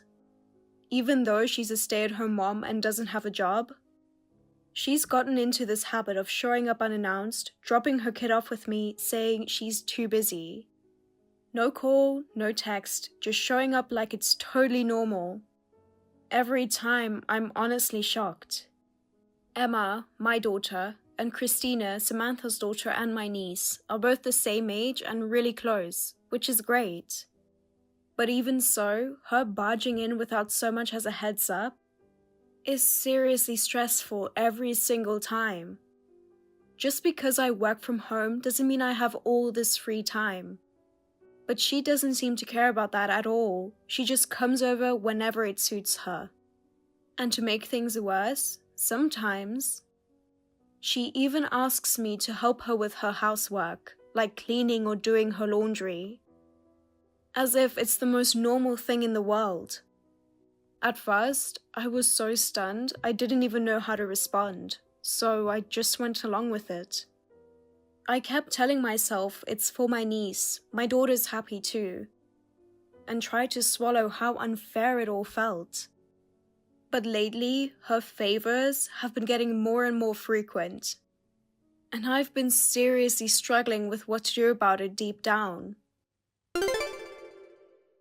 Catherine! I know exactly where you are right now. Huh? How? Well, you're at that famous Pinewood Adventure Park, the one with the big adventure playground, right? Even through my phone, I could totally feel how much fun you're having. What? How could you possibly know that? I haven't told anyone where I am. Well, I was just casually scrolling through social media. And you posted a photo, didn't you? It looked so good, I figured it out right away. Social media? I'm pretty sure my account's set to private though. I have it locked so random people can't see my stuff. And we don't even follow each other, right? Did you, hack it or something? That's seriously creepy. I really care about my privacy. No, I didn't do anything crazy like that. Actually, a while back when I was teaching my brother how to use social media, I had him log in using my phone. Looks like the info just stayed on my phone and somehow I was still logged in. It wasn't on purpose, so don't worry about it. Wait, hold on a second. That basically means you've been snooping through my account without permission, right? That's totally not okay. It's not snooping. We're family, so there's no need to get so hung up on the little stuff. Or wait, Catherine, did you post something you didn't want me to see? Come on, you've got something to hide, don't you? No, it's not like that. But that's not the point. Privacy really matters to me. All right, don't make it such a big deal. Anyway, the real topic here is Pinewood Adventure Park. You're there right now, right? Perfect timing. Actually, Christina's been dying to go there too. Ever since she saw it featured on TV, she's been dreaming about it. It's famous for having that huge adventure playground, right? There aren't many places where kids can just run wild like that. It's awesome. Yeah, it's a really great place. There's tons of nature and the playground equipment is awesome too. So if you bring Christina here, they'll love it for sure. You should definitely come with your family sometime. Yeah, that was the plan. But instead of planning it out, I kind of just brought her here today. Crazy, right? I'm actually nearby right now. Wait, you brought Christina? So, this is super last minute, but I've got something I absolutely have to do later, and I need to run some errands. Not just picking up regular stuff, I've got to check out something kind of important too, so it might take a while. So, could you watch Christina for a bit? Since we're already nearby, and honestly, you're the person I trust the most to look after her. Wait, hold on. You just dropped that on me out of nowhere. What's even happening right now? Well, it's like I just happened to have some errands near Pinewood Adventure Park today. And when I was nearby, I remembered your social media post. And thought, hey, what perfect timing. Life's full of crazy coincidences, right? So yeah, I'm literally right by Pinewood Adventure Park now. I figured I'd just drop Christina off with you guys. It would really help me out if you could watch her for a while. She'll be thrilled to play on the adventure playground, and honestly, it works out perfectly. Adding one more kid won't really make that much of a difference while they're playing, right? It'll just be more lively and even more fun. And Catherine, you're great with kids anyway. No way, it's a huge difference.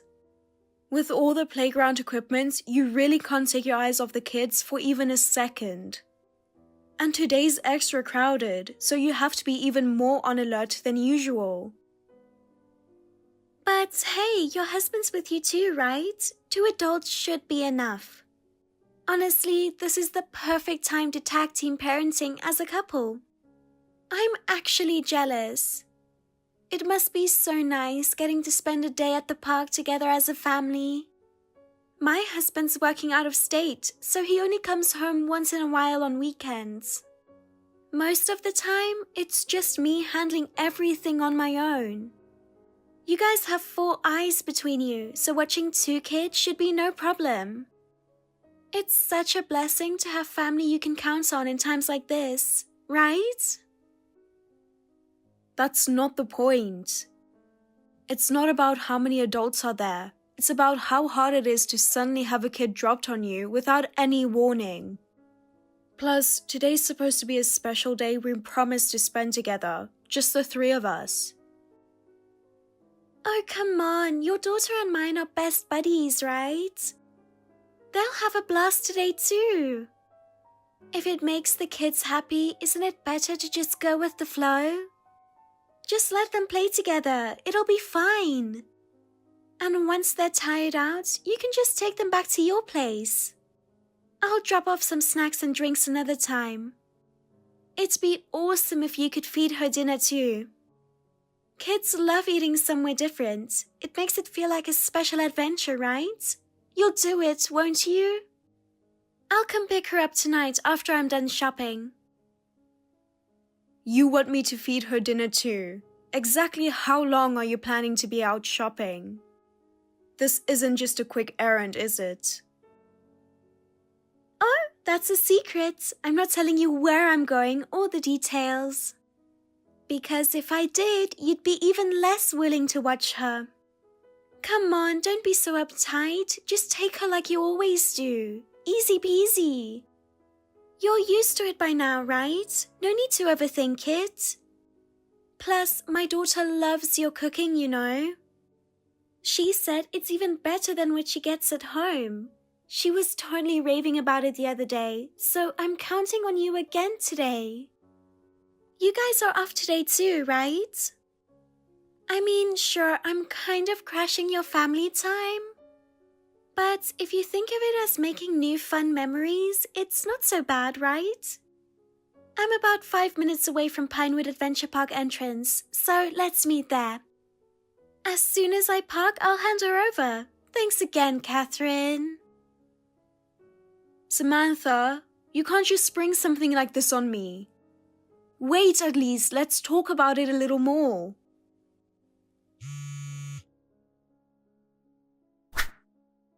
I'm seriously at my wit's end. Don't you think she's way too selfish?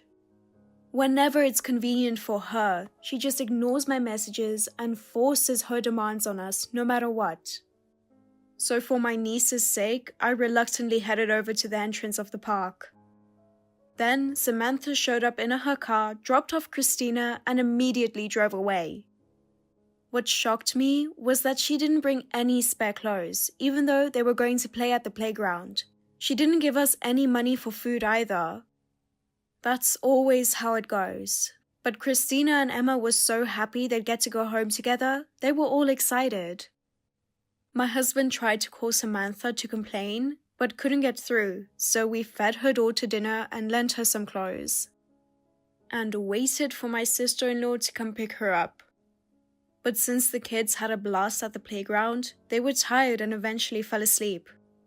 In the end, Samantha didn't come to get Christina until after dinner the next day. Even though my husband tried to confront her, she just grabbed Christina, hurried off, and left without letting him say anything. 2 months passed while we were stressed about how to deal with her. When my husband and I finally got time off for our summer vacation, we were talking about the family trip we had been planning. When Samantha contacted us again. Hey, Catherine, it's been a while. How have you been? I had a great idea today, so I thought I'd text you on WhatsApp. Wait, what's going on all of a sudden? Hey, summer break's starting soon, right? It's the perfect timing with the long holiday coming up. I was thinking, since it's a special occasion, how about you, your family, my daughter, and me all go camping together? Summer camping makes the best memories, you know? Wait, you mean like your whole family and ours camping together? Honestly, that sounds like a pretty big deal. No, don't get the wrong idea. My husband's working out of state, so it's not like my whole family's coming. It's just that I have something super important I can't miss during that time. So it would just be you guys and the kids, that's all. Basically, I was hoping you could take Christina along too, and the four of you could enjoy camping together. She would be so thrilled, I just know it. I'm sorry, but I have to say no.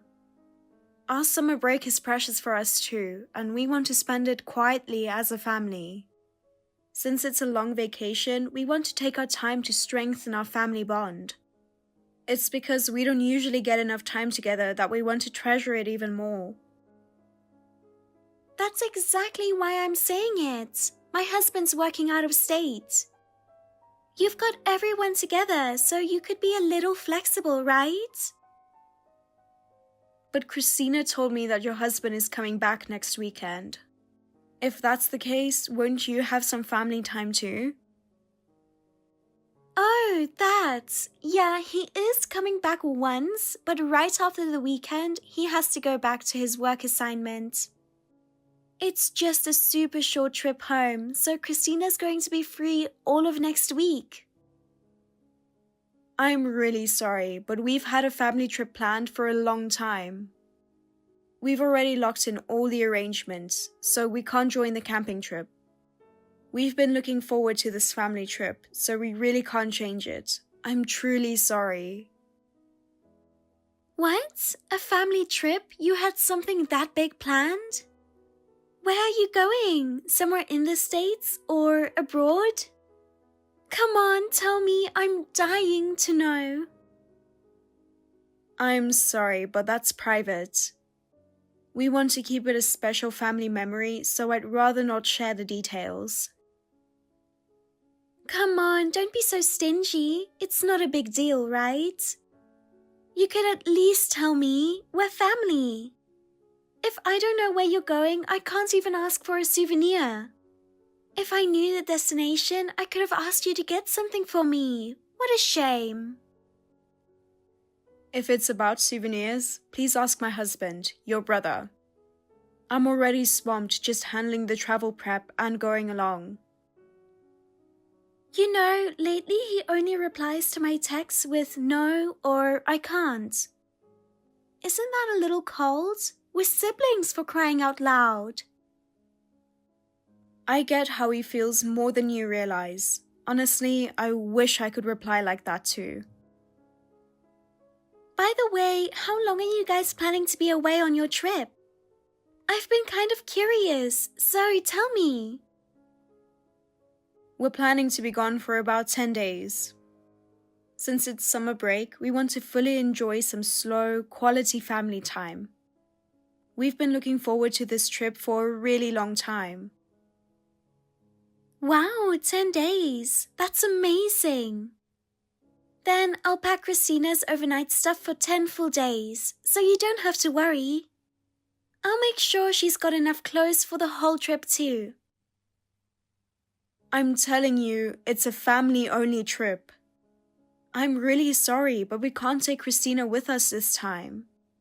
We want to focus on spending time together as a family, so please understand. We do love her, but honestly, watching her for 10 days would be way too much responsibility. And if anything happened, we couldn't forgive ourselves, so we just can't agree to it lightly. There haven't been any real problems so far, right? It'll be fine, Catherine. You're just a worrywart. If you let the kids play together, they'll naturally get along. That only worked before because it was at our house, and even then, only for short periods, like 3 days at most.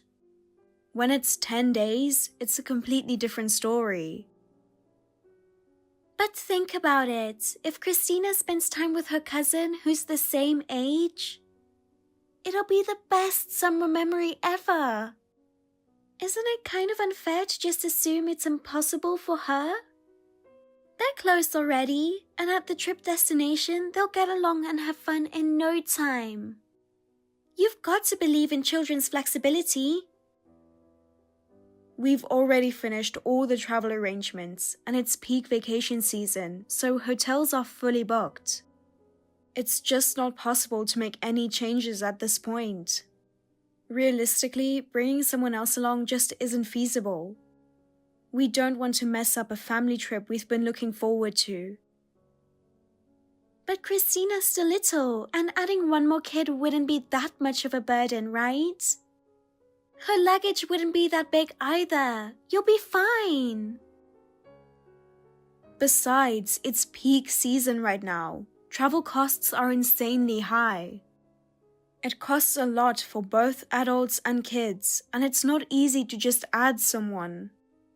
Even if we could, who's going to cover the extra costs? Are you expecting us to pay for everything?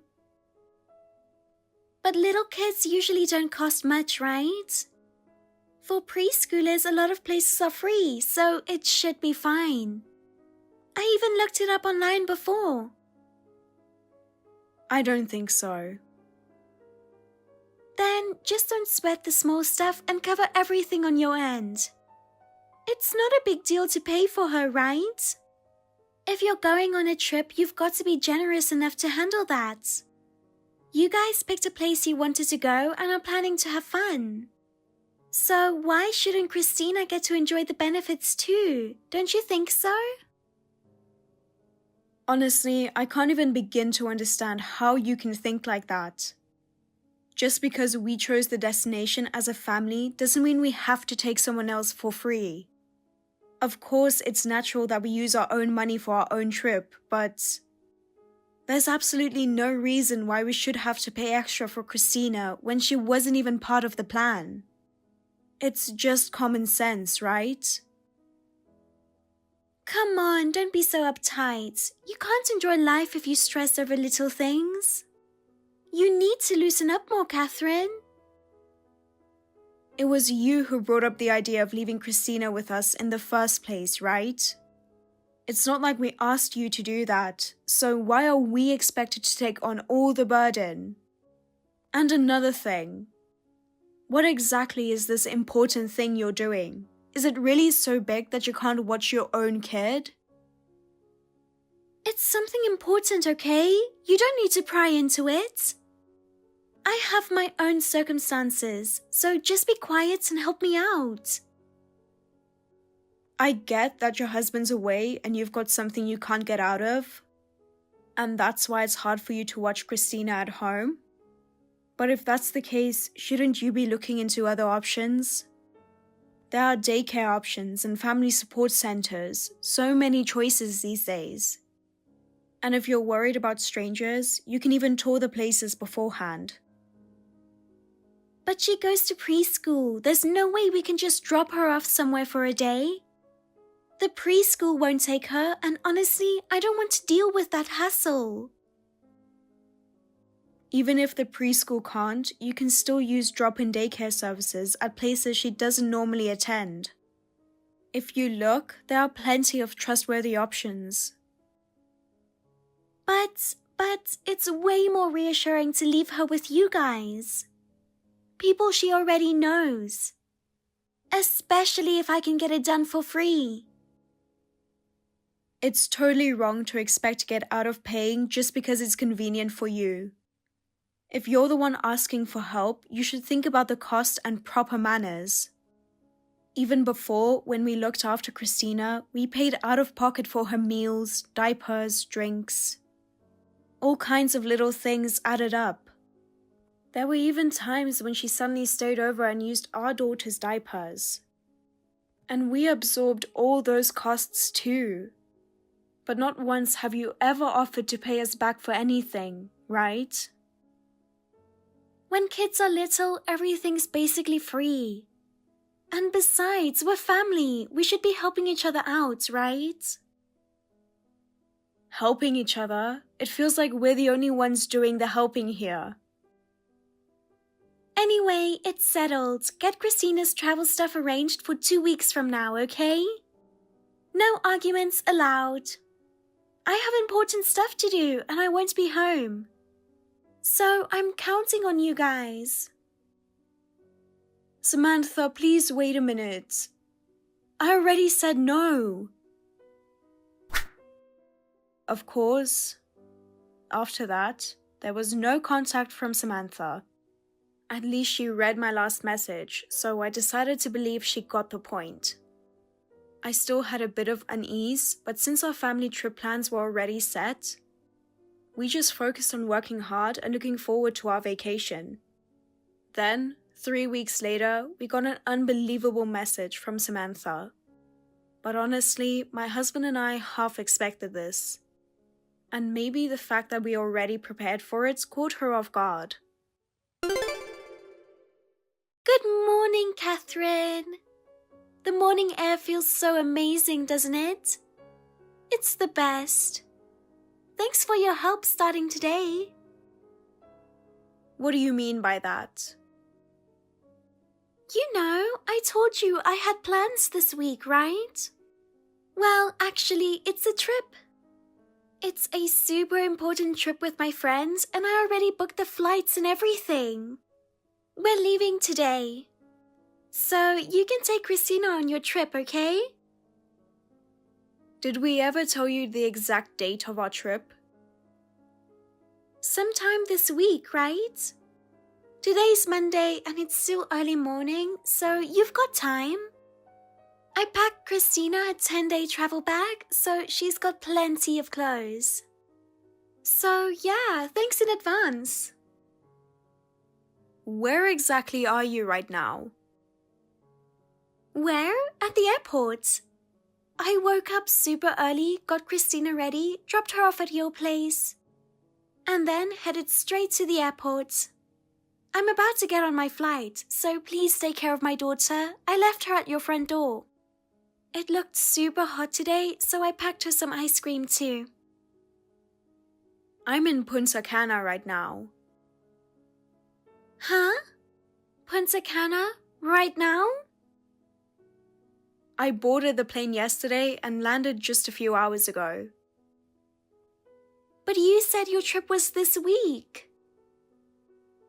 Oh, wait. Are you the type who counts the week starting on Monday? Sorry, I use a planner that starts the week on Sunday. So I count Sunday as the beginning of the week. Who cares about that? More importantly, what do you mean you're in Punta Cana? Christina is at your front door right now. Don't worry. She's cruising in a comfy, cool ride right now. What are you talking about? Good thing you packed her. A bag stuffed for 10 days. She's on her way to your parents' house now. What? My parents' house? Why the heck? Did you really not notice? Not notice what? You said your husband was coming home for the weekend and heading back to his work assignment at the start of the week, right? Yeah, he drove back to his assignment last night. Actually, your husband took a vacation this week, and he didn't go back to his assignment. What? He only pretended to head back and actually parked his car in a parking lot nearby, so he could watch what you were up to. No way. So he's been near our house since last night? That's why this morning, he saw you and Christina get into a car driven by a man he doesn't know. And he also watched you drop her off at our house and then leave. He saw everything. Christina was dropped off at our front door, and her dad picked her up right away, so everything's good. You're telling me he saw everything? That's insane. Why would he do something so sneaky, like a detective? Because my husband and I gave him information. Information? We've taken care of Christina plenty of times before. But lately, the number of times you asked us has gotten way out of hand. And even when you came to Pinewood Adventure Park, you came by car, remember? We thought something felt off. What? You only have one car, right? And your husband should have been using it at his work assignment. The car you came to Pinewood Adventure Park in wasn't a rental either. Don't tell me you ratted me out? We knew you were determined to force Christina onto our family trip this week. And honestly, we just couldn't take it anymore. And more importantly, we didn't think it was good for her either. That's why we decided to reach out and consult your husband. No way! So with that, we're no longer involved. Sounds like Christina safely arrived at your parents' house. Your husband just called my husband to let us know, so I'll be hanging up now.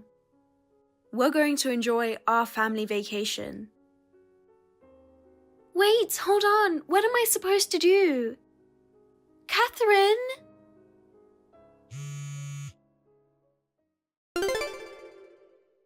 Catherine, please.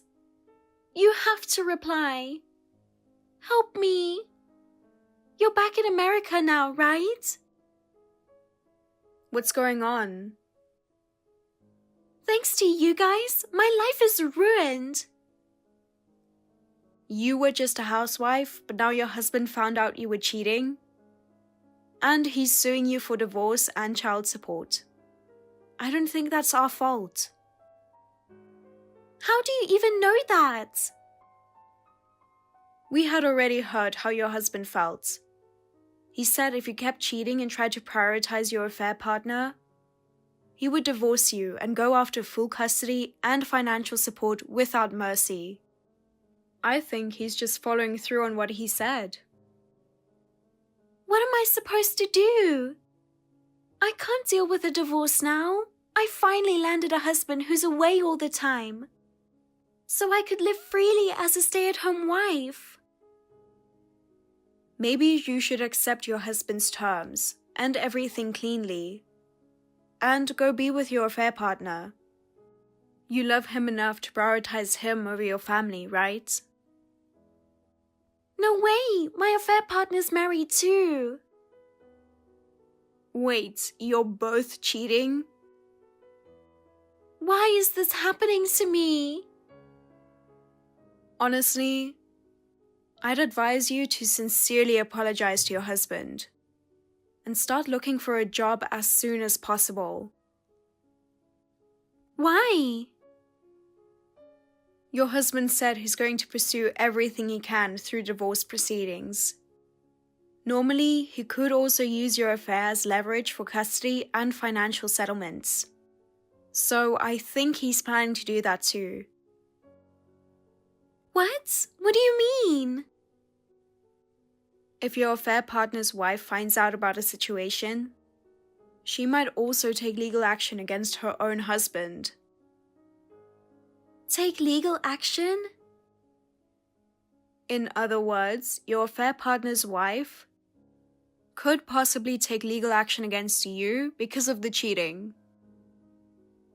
Wait a second, I don't want that.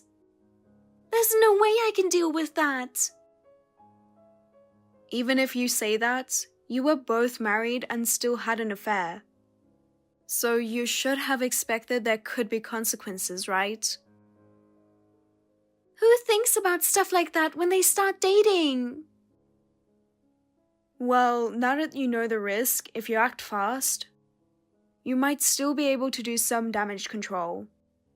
I'm telling you, sincerely apologizing is your best bet. Catherine, come with me. Why would I? Because you're the only one who can vouch for me. That I was all alone and lonely because my husband was away for work. My affair was just a result of being lonely. It couldn't be helped. You'll back me up on that, right? I can't do that. Honestly, when it comes to what happened this time, you're 100% at fault for cheating. Your husband worked so hard, holding back his desire to see Christina, working away from home, all for your family.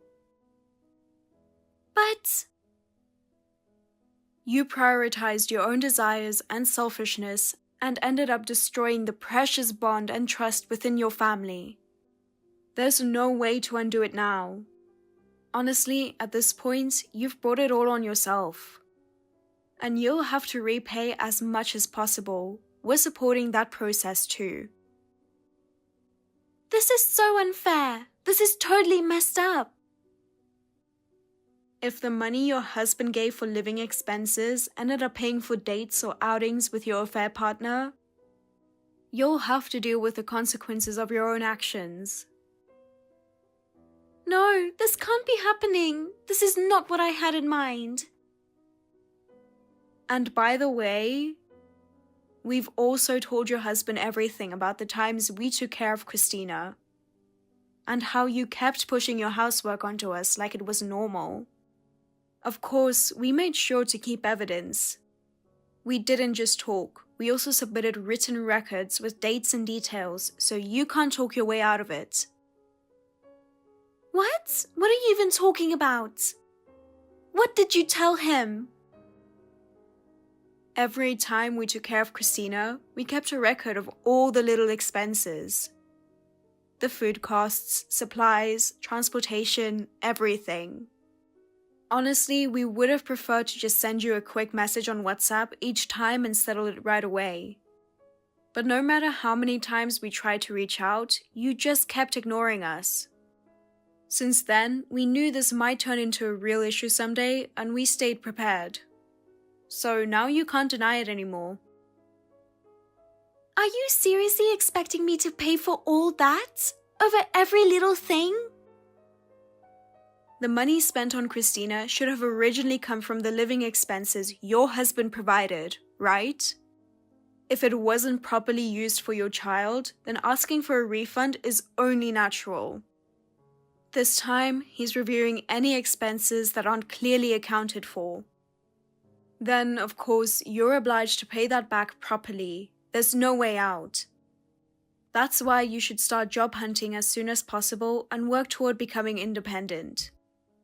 At this point, making excuses is just a waste of time. I can't work, not after all this time. From now on, we're going to prioritize our relationship with Christina and her father. They're important to us, especially because they're family to our daughter too. However, no matter what happens, we won't be involved with you anymore. Even if you ask for help, we won't lift a finger. Catherine, don't be so cold. We're family, aren't we? Can't you show a little mercy? You're the only one who ever thought being family meant you were entitled to help. Our family is done with one-sided relationships where kindness gets thrown back in our faces. Then what am I supposed to do? I've lost everything. I have no one left to turn to. From now on, stand on your own 2 feet. There's no one left for you to lean on. Afterward, Samantha ended up getting divorced without much of a fight. It was only natural. She abandoned her family to have an affair, pushed childcare onto others, and misused living expenses for her own purposes. Everything caught up with her at once. On top of divorce and child support, she was also held accountable for years of misused living expenses. And no amount of crying "I can't pay" could save her.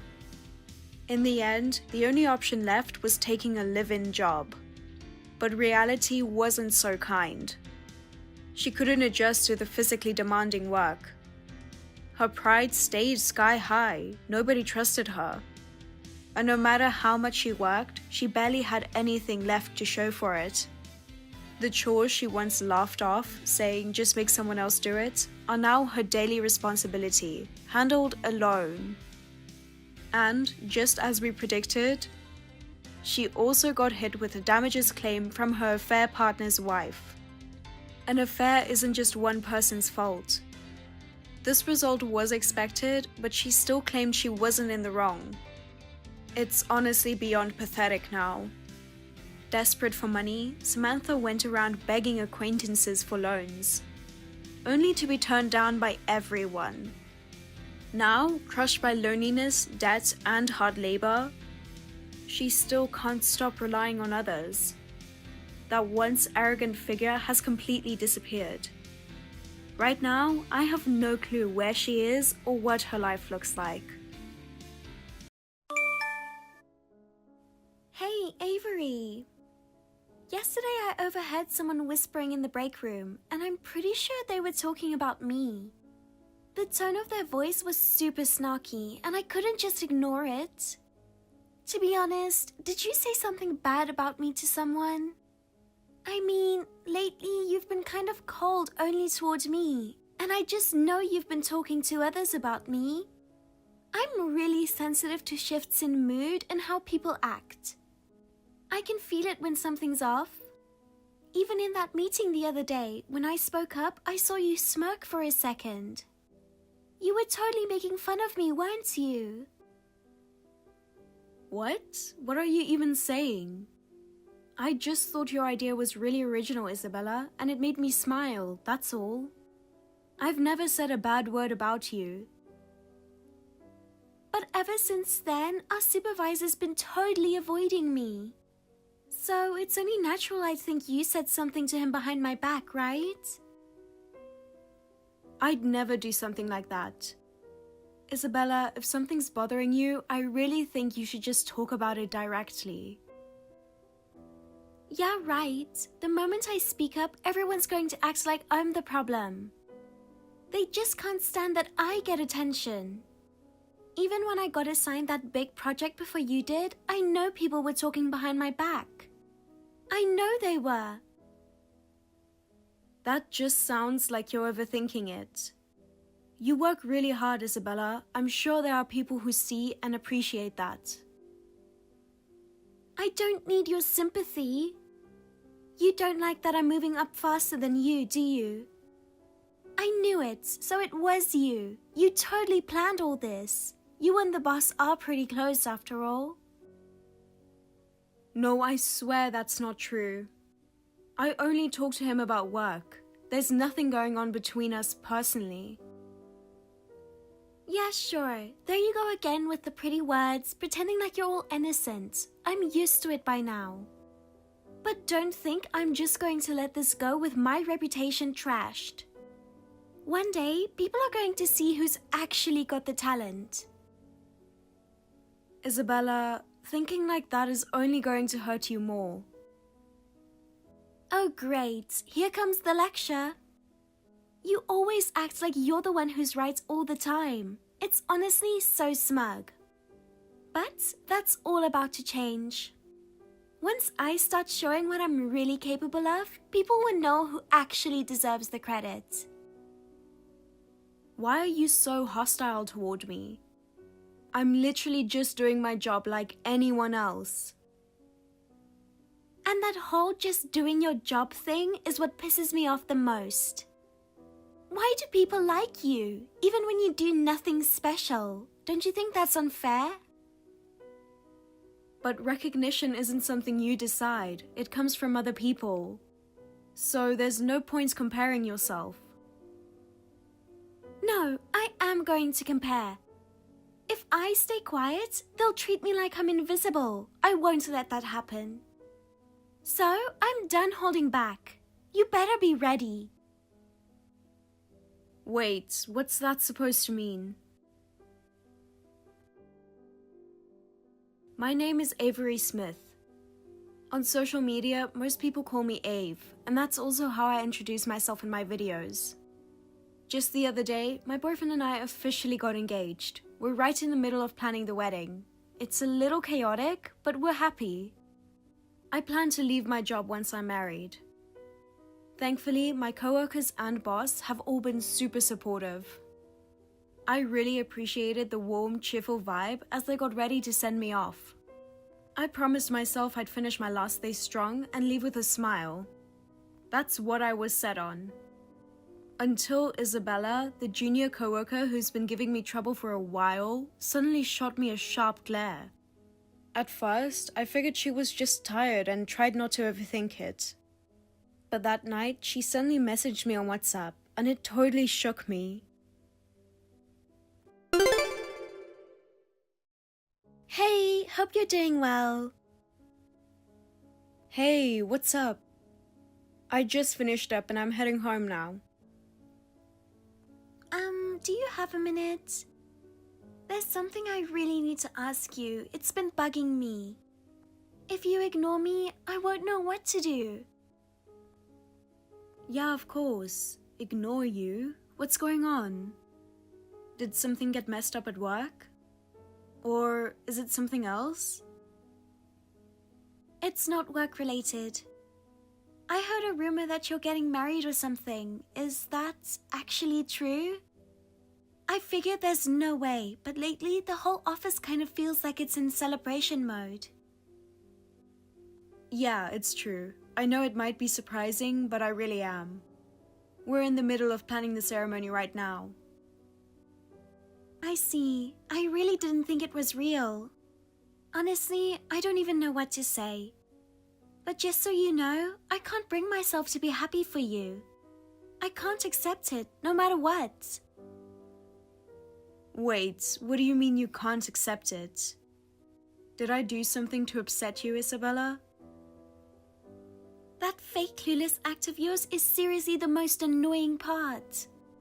You can say stuff like that because you've never once thought about how I feel. I'm sorry, but I honestly have no idea what you're talking about. If there's some misunderstanding, could you just explain it clearly? Okay, I'll be direct. I know what's going on. I already know everything. I know that you stole my fiancé. You went behind my back and made all your moves without telling me anything. Wait, that's completely wrong. I never did anything like that. For starters, I got engaged to someone I've been with since college. Isabella, I don't even know your fiancé's name or face. It's not like we ever hung out outside of work, right? You really think that excuse is going to work on me? You're obviously just making stuff up to get through this. It's so transparent. I'm not lying, I swear. I don't know anything about this. You probably won't believe me, but I've never done anything like that. I seriously despise homewreckers from the bottom of my heart. The idea of stepping all over someone else's happiness just to chase your own, that's disgusting. And yet the whole office is acting like it's some kind of celebration. No one's even trying to consider how I feel. It's like I don't exist. Getting betrayed by him was already devastating, and now everyone's in this congrats mode. It's hell. Nobody sees what I'm going through. Honestly, I'm just pissed off at everything right now. Everyone's looking the other way, and I'm stuck carrying all this by myself. How am I supposed to keep doing that? Isabella, please, try to calm down, just for a second. I really think this is all a misunderstanding, and staying emotional won't help anything move forward. A misunderstanding? Wow, like you can just brush it all off with that word. My life is shattered, you know? I'm falling apart inside. You think I can just calm down? I've made up my mind. I'll never forgive you. You took everything from me, and now you're walking around all happy like nothing happened? I can't believe it. I swear I'll curse you. Wait, what do you mean by that? Curse? Don't say something so scary. What exactly are you planning to do? Well, I guess you'll just have to wait and see what happens that day. Just remember this. I will put a crack in your perfect little future. I'm just giving back exactly what I had to suffer through. There's no way someone like you gets to live peacefully while I'm stuck in pain. Call it revenge if you want, but this is me expressing my rightful anger. You need to feel what it's like to be on the receiving end of what you did to me. Maybe then you'll finally understand even a little bit of this frustration I've been carrying. You'll know what it really feels like to be stepped on. I've said this over and over, but you really do have the wrong person. I honestly don't understand why you're so set on making me the villain. I don't even know how to prove to you that this is all just a misunderstanding. I feel helpless. You saying stuff like that just makes you even less trustworthy. I don't believe a word you say. You're totally fake. I have no clue what's going on behind that nice girl act. All smiles on the outside, but probably scheming behind everyone's back. I can't trust people like that. People who show one face and hide another. Alright, then I'll show you proof. Let's clear this up right now.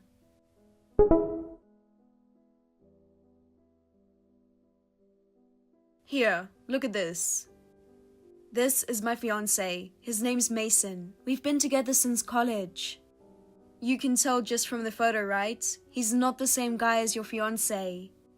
His face, his vibe, it's totally different. Wow, so now you're trying to throw up some random picture to cover your tracks? You can fake anything these days. Photoshop, made up stories, whatever. It's honestly pathetic how obvious your lies are. I didn't think you'd stoop this low. I'm seriously disappointed. It's funny how you're the one at fault, but you still strut around like you're better than me. How much more do you have to mock people to feel satisfied? That's not what I'm doing. I just wanted to clear things up. I thought showing you proof might help you see the truth, even a little. I swear I'm not lying. I get why you're upset, Isabella, but going after the wrong person is only going to make everything worse. If you really don't believe me, ask someone at work. Heather, who works with me, knows Mason pretty well. She can offer you a third-party opinion. Now you're dragging other people into this? You're seriously mocking me, aren't you? You're just picking someone who'll say what you want so you can cover up the truth. That's not it, I swear. After crushing me like this, how do you expect me to keep working with you like nothing happened? Every time I see your face, it physically hurts. Wait, hold on. That's a problem. No matter what's going on, we can't let it mess with the job. I do want to hand things over properly and leave on good terms. You've got your own responsibilities too, right? If we don't do the handover right before I leave, it's just going to cause problems for everyone else. I don't care about any of that. After everything you've done, I don't owe you anything, not even a little. Why should I take over your work after going through all that humiliation? That makes no sense, like, as a person. I'm barely holding myself together right now. And now you want me to carry the workload of the one who caused all of this? That's straight up insane. Isabella, please. I'm seriously begging you to calm down, just for a minute. If we stay stuck in emotions like this, nothing's going to get fixed. It'll just keep getting worse. If there's a misunderstanding, can we just talk it through? I'm not running or hiding. I'm ready to explain everything until you're satisfied. I have zero intention of lying or dodging responsibility. That's why it hurts so much to be hated like this for something I didn't do. When I leave this job, I don't want it to just be a cold goodbye. I want to clear up any confusion and leave on a good note. So, if there's anything you're unsure about, no matter how small, just ask me. I'll answer everything honestly. Excuse me? Confusion? Seriously? From the start, I've believed what I saw and felt with my own eyes and heart. This isn't some mistake. How can you be so sure? Have you ever considered that maybe your emotions are clouding your judgment? Do you even have any solid proof? Of course I do. You think I'd be this mad without any real reason? Wait, what? What do you mean? Can I see it?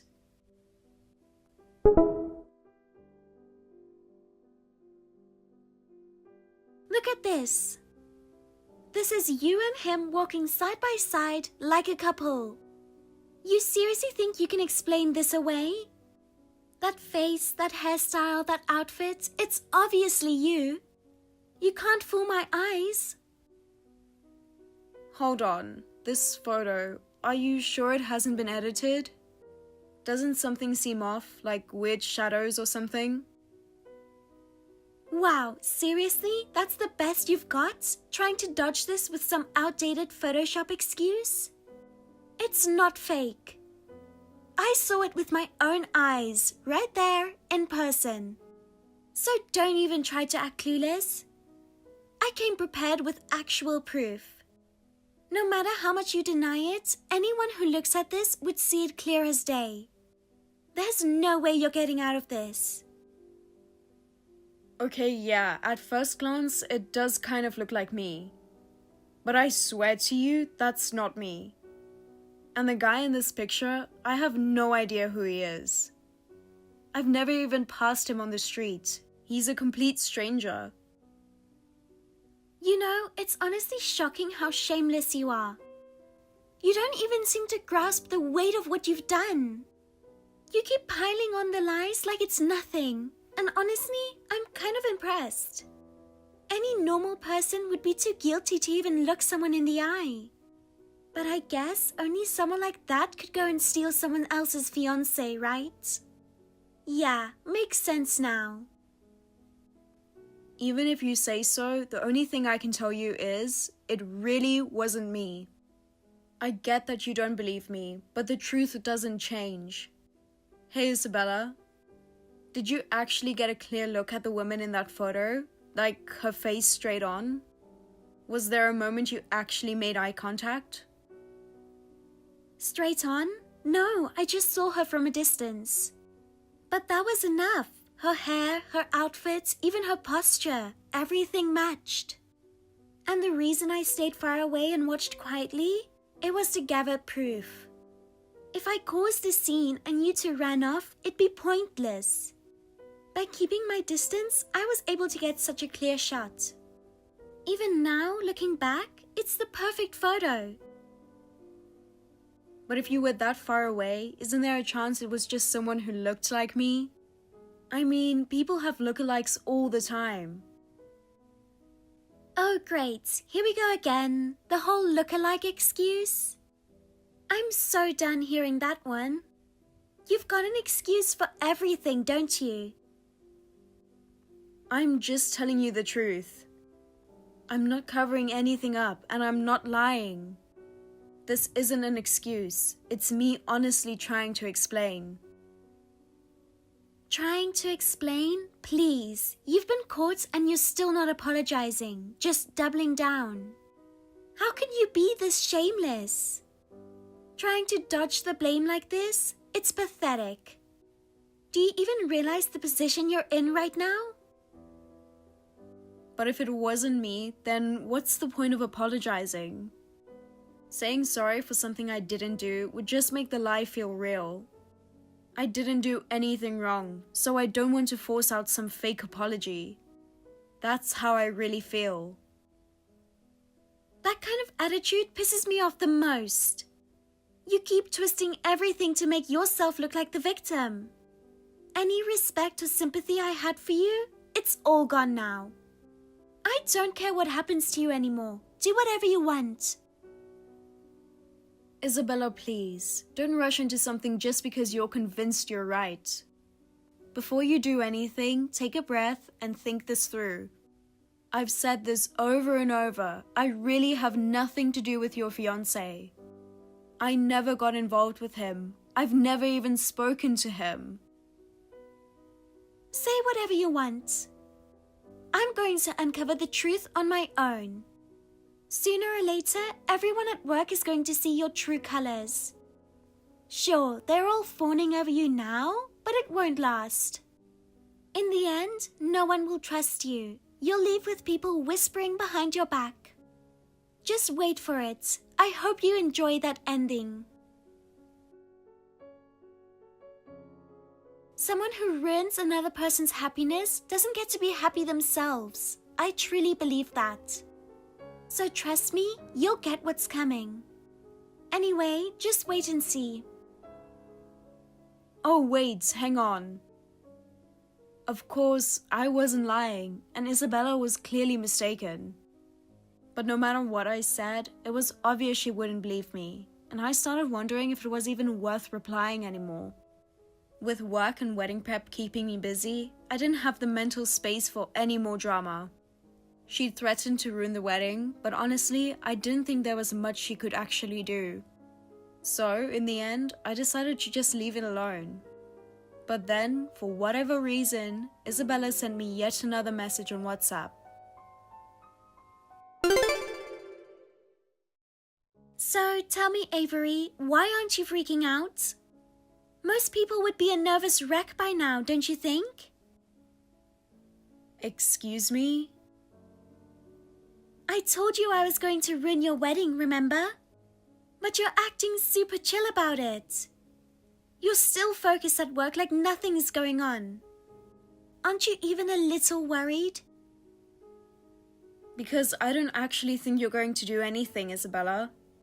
And besides, I don't have much time left before I leave. So I need to finish my work properly. So basically, you think I can't do anything. And you're just looking down on me, is that it? No, that's not what I think at all. Then what do you think?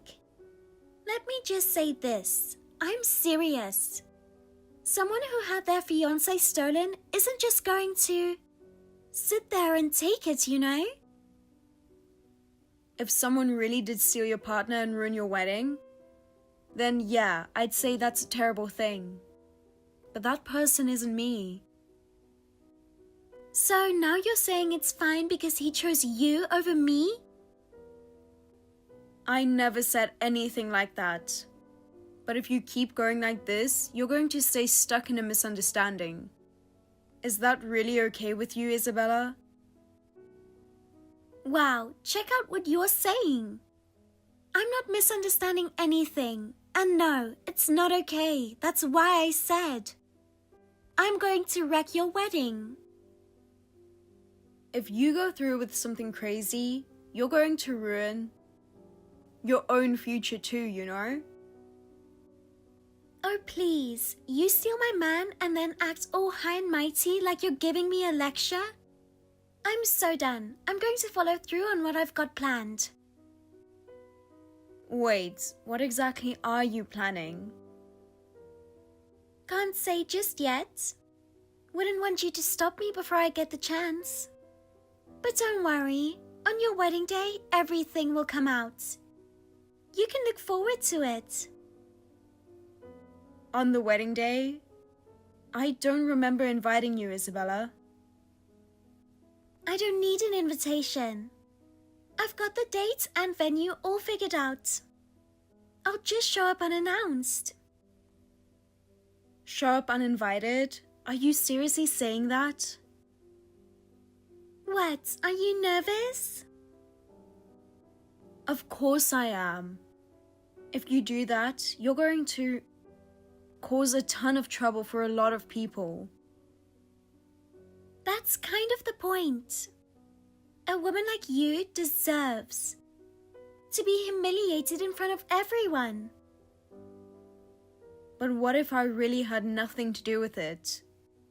If you go through with this and find out later it was all a mistake, how are you going to take responsibility for that? You're the one who should take responsibility. You're just saying all this to try and stop me, aren't you? Nice try, but I've seen right through your little act, so drop the fake concern. Even if you show up to the wedding, Isabella, your ex-fiancé isn't going to be there. I'm marrying the man I showed you in that photo. We'll see about that when the day comes. Until I see it with my own eyes, I'm not buying it. So, no matter what I say, you're not going to listen, huh? Exactly. And seriously, like I'd ever let you manipulate me. That's not happening. You're going to take full responsibility for what you've done. Anyway, I have to go now. Looks like Isabella really is serious. She must have gotten the wedding info from someone at work. It's too late to change anything now, so I'll just have to face whatever happens. Still, I wondered if there was anything I could do, so I decided to at least talk it over with Mason. He reassured me that no matter what happened, it wouldn't be my fault, which really calmed my nerves. But the idea of my one and only wedding being ruined over a misunderstanding just made me feel even more anxious. And then, on the day of the wedding, while I was already a nervous wreck for all kinds of reasons, I got a message from Isabella. Hey Avery, today's the big day, huh? No doubt it's going to be a fun one. I'm planning to give it my all too. I have a feeling today is going to be unforgettable. For both of us. This wedding is going to be burned into our memories for a lot of reasons. Hey, Isabella, please stop. Hearing that first thing in the morning is seriously killing my mood. Today is really important to me. Just let me have some peace. It's not too late, you know. You can still change your mind. I know you're angry, but doing something like this won't make anything better. You really think I'm doing this on a whim? Do you have any idea how much time I've spent preparing for this day? How much I've held in? There's not even a sliver of doubt in my mind. I'm just here to do what needs to be done. And for the record, I'm already standing right in front of the venue. All that's left is choosing the right moment to move. Wait, hold on. You're already there? It's still early, isn't it? Isn't it already supposed to have started? Or maybe you're so nervous wondering when I'll show up, you've lost track of time. You're clinging to your phone even during your wedding. That's a clear sign you're rattled. You're more scared than you're letting on, huh? The fact that you even replied just proves it. I knew you'd react like this. You're seriously the easiest person to read. No, really, the ceremony hasn't even started yet. We're just about to get things going. Lying on your actual wedding day? Wow. At this point, it's beyond pathetic. It's almost impressive. Your nerve is next level. Come on, why not just give it up already? I'm going to destroy your pretty little fairy tale in front of everyone. So tell me, are you ready for that? What? But hey, something's weird. I showed up at the venue earlier and there's barely anyone around. What's going on here? Don't tell me you changed the location or something. Were you planning to ditch the ceremony just to avoid me? No, I didn't do anything like that. I'm standing right here at the main entrance of the venue we booked. That's strange.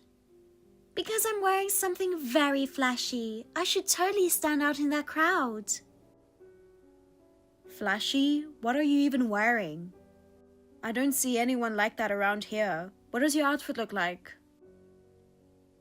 A full white, pure wedding dress.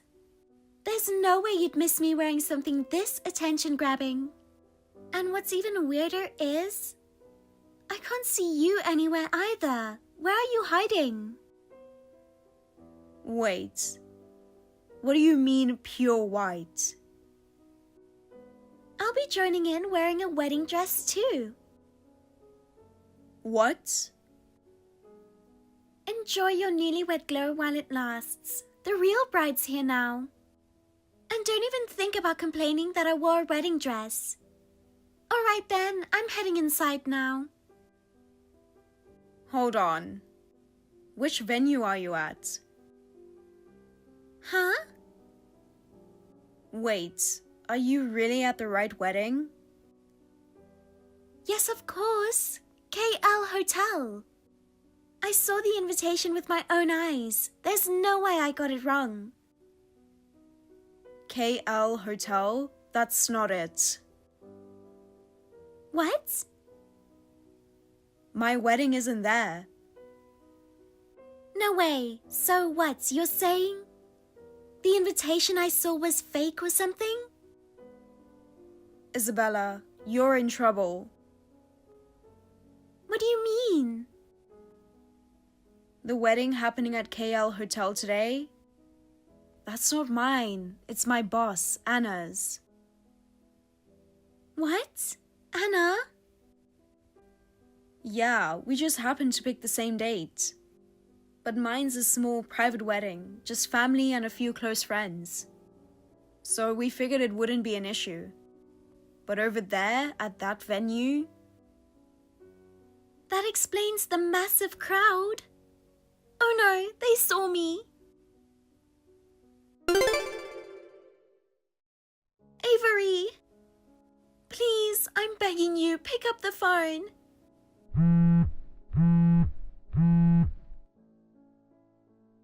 Don't ignore me. Help me out here. I mean, there's nothing I can do about it now. I've got to get changed into my dress and start getting ready. And there's barely any time left before the ceremony. I really can't deal with this right now.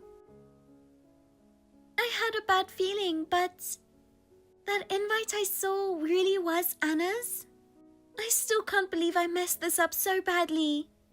I mean, no one even told me Anna was getting married. I was totally out of the loop. Why do I always get dragged into this kind of mess at the worst possible moment? Well, about that. Anna's actually never been a fan of yours, Isabella. She started keeping her distance from you a while ago. What? Wait, seriously? I had no idea. Well, Isabella, you did skip out on work a lot and disappear from your desk, right? People noticed, and Anna especially. She's super strict about that stuff. She's the kind of person who doesn't let things slide. So yeah, she probably lost patience with you a while ago. And then I had to show up dressed like this, right at the front entrance? I totally stepped on a landmine, didn't I? Just now, Anna came out with a staff member, and the second she saw me, she glared. I swear the whole vibe just froze. I'm hiding in the back for now, but I don't think I've got much time before someone finds me. Please help me. I can't take this anymore.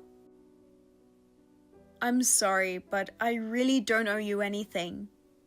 You weren't even invited, and now you've caused this huge mess on your own. I have my own wedding to deal with right now, you know? You're not even at my venue, so why should I have to clean up your disaster? That's just not reasonable. Then, at least, please, just tell Anna something for me. Just say it was all a misunderstanding. Tell her I meant to go to your wedding instead. What? You expect me to tell that kind of lie for you? Saying she was supposed to come to my wedding instead? There's no way that'll fly. Are you kidding me? Sorry, but there's no way I'm doing that. This is your mess, not mine. It has nothing to do with me. But if things stay like this, I'm screwed. Now that I'm thinking clearly, what I did was actually pretty serious. I'm terrified just imagining what kind of punishments I might get. Didn't Anna have some close ties with someone high up in HR? It wasn't her immediate boss who helped her get in. I heard she had a connection that made it happen. With the way things look right now, she might think you tried to sabotage the wedding on purpose. And once Anna sees someone as an enemy, she doesn't hold back, even if she's usually fair. So yeah, you should probably brace yourself. But it was all a misunderstanding, that's all. Then tell her that. Whether she believes you or not, that's not up to me. Can you tell her that for me, if you don't mind? No way, and honestly, I feel bad for Anna, but I can't lie, I'm relieved it wasn't me. You coward! Coward? You're the one who jumped to conclusions, and now I'm the bad guy? Yeah, I know, but some other people from the company saw me too, not just Anna. They probably think I've completely lost my mind. Even if I don't get formally punished, just showing up at work is going to feel impossible. Well, that's kind of on you.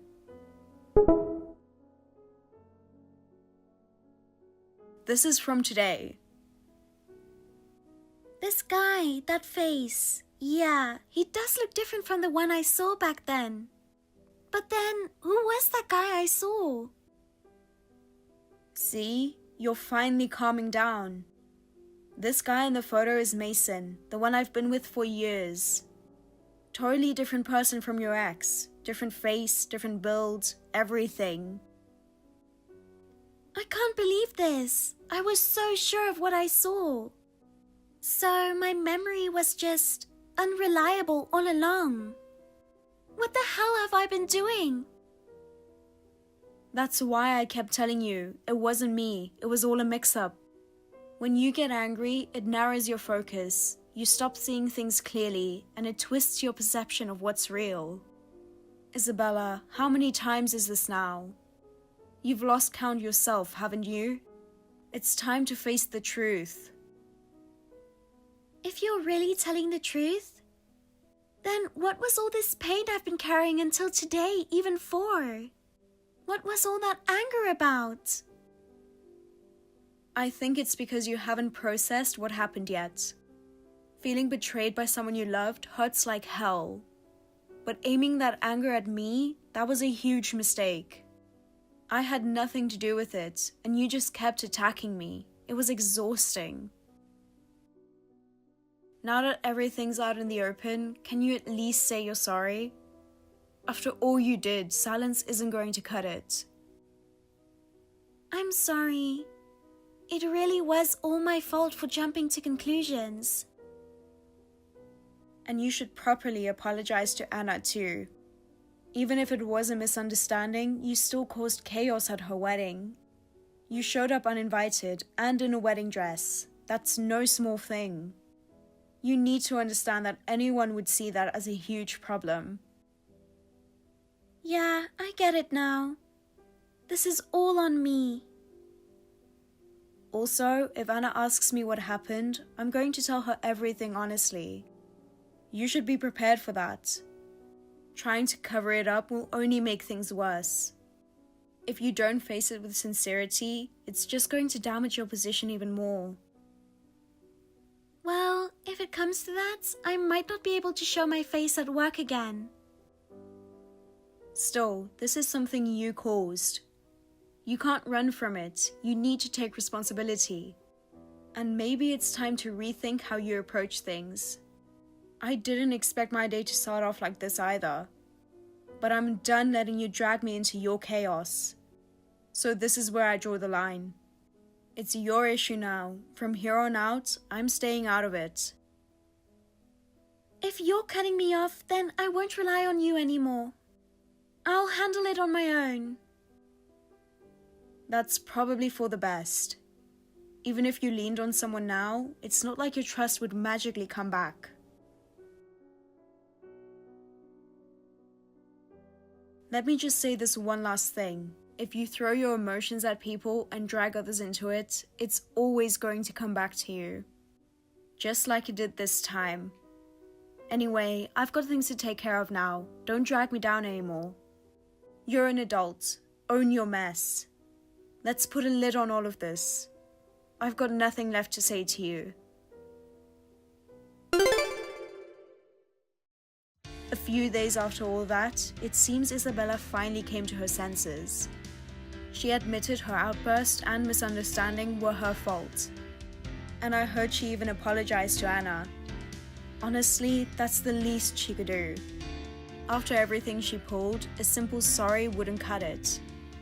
Anna didn't laugh. She just said one thing: I can't trust you. That probably hit her harder than anything else. After that, Isabella was kicked out of the main office building and reassigned to warehouse duty. It's in the middle of nowhere, not even on the bus route, and the place is dusty as hell. Not even sunscreen works out there. She wears a full-body work suit and isn't allowed to wear makeup. Every morning when she changes, it's like a reminder of where she's ended up. And the cruelest twist, the ex-fiancé she was so obsessed with, turns out he never cheated. He was just walking next to someone who looked like me. And it was Isabella's own stalker-level surveillance that revealed the truth. That stirred up the whole office. I even heard HR started drafting a prevention policy to avoid similar incidents. Apparently, she tried to get back together with him, but all he said was never contact me again. Can't say I blame him. As for me, I'm leaving the company at the end of this month. I've decided to chalk the whole thing up as just a freak accident. It was unlucky getting caught in the crossfire, but to make sure I never end up on that road again, I'm going to walk toward the future I chose for myself. Thank you for watching. Please rate the video and subscribe to our channel. See you in the next video.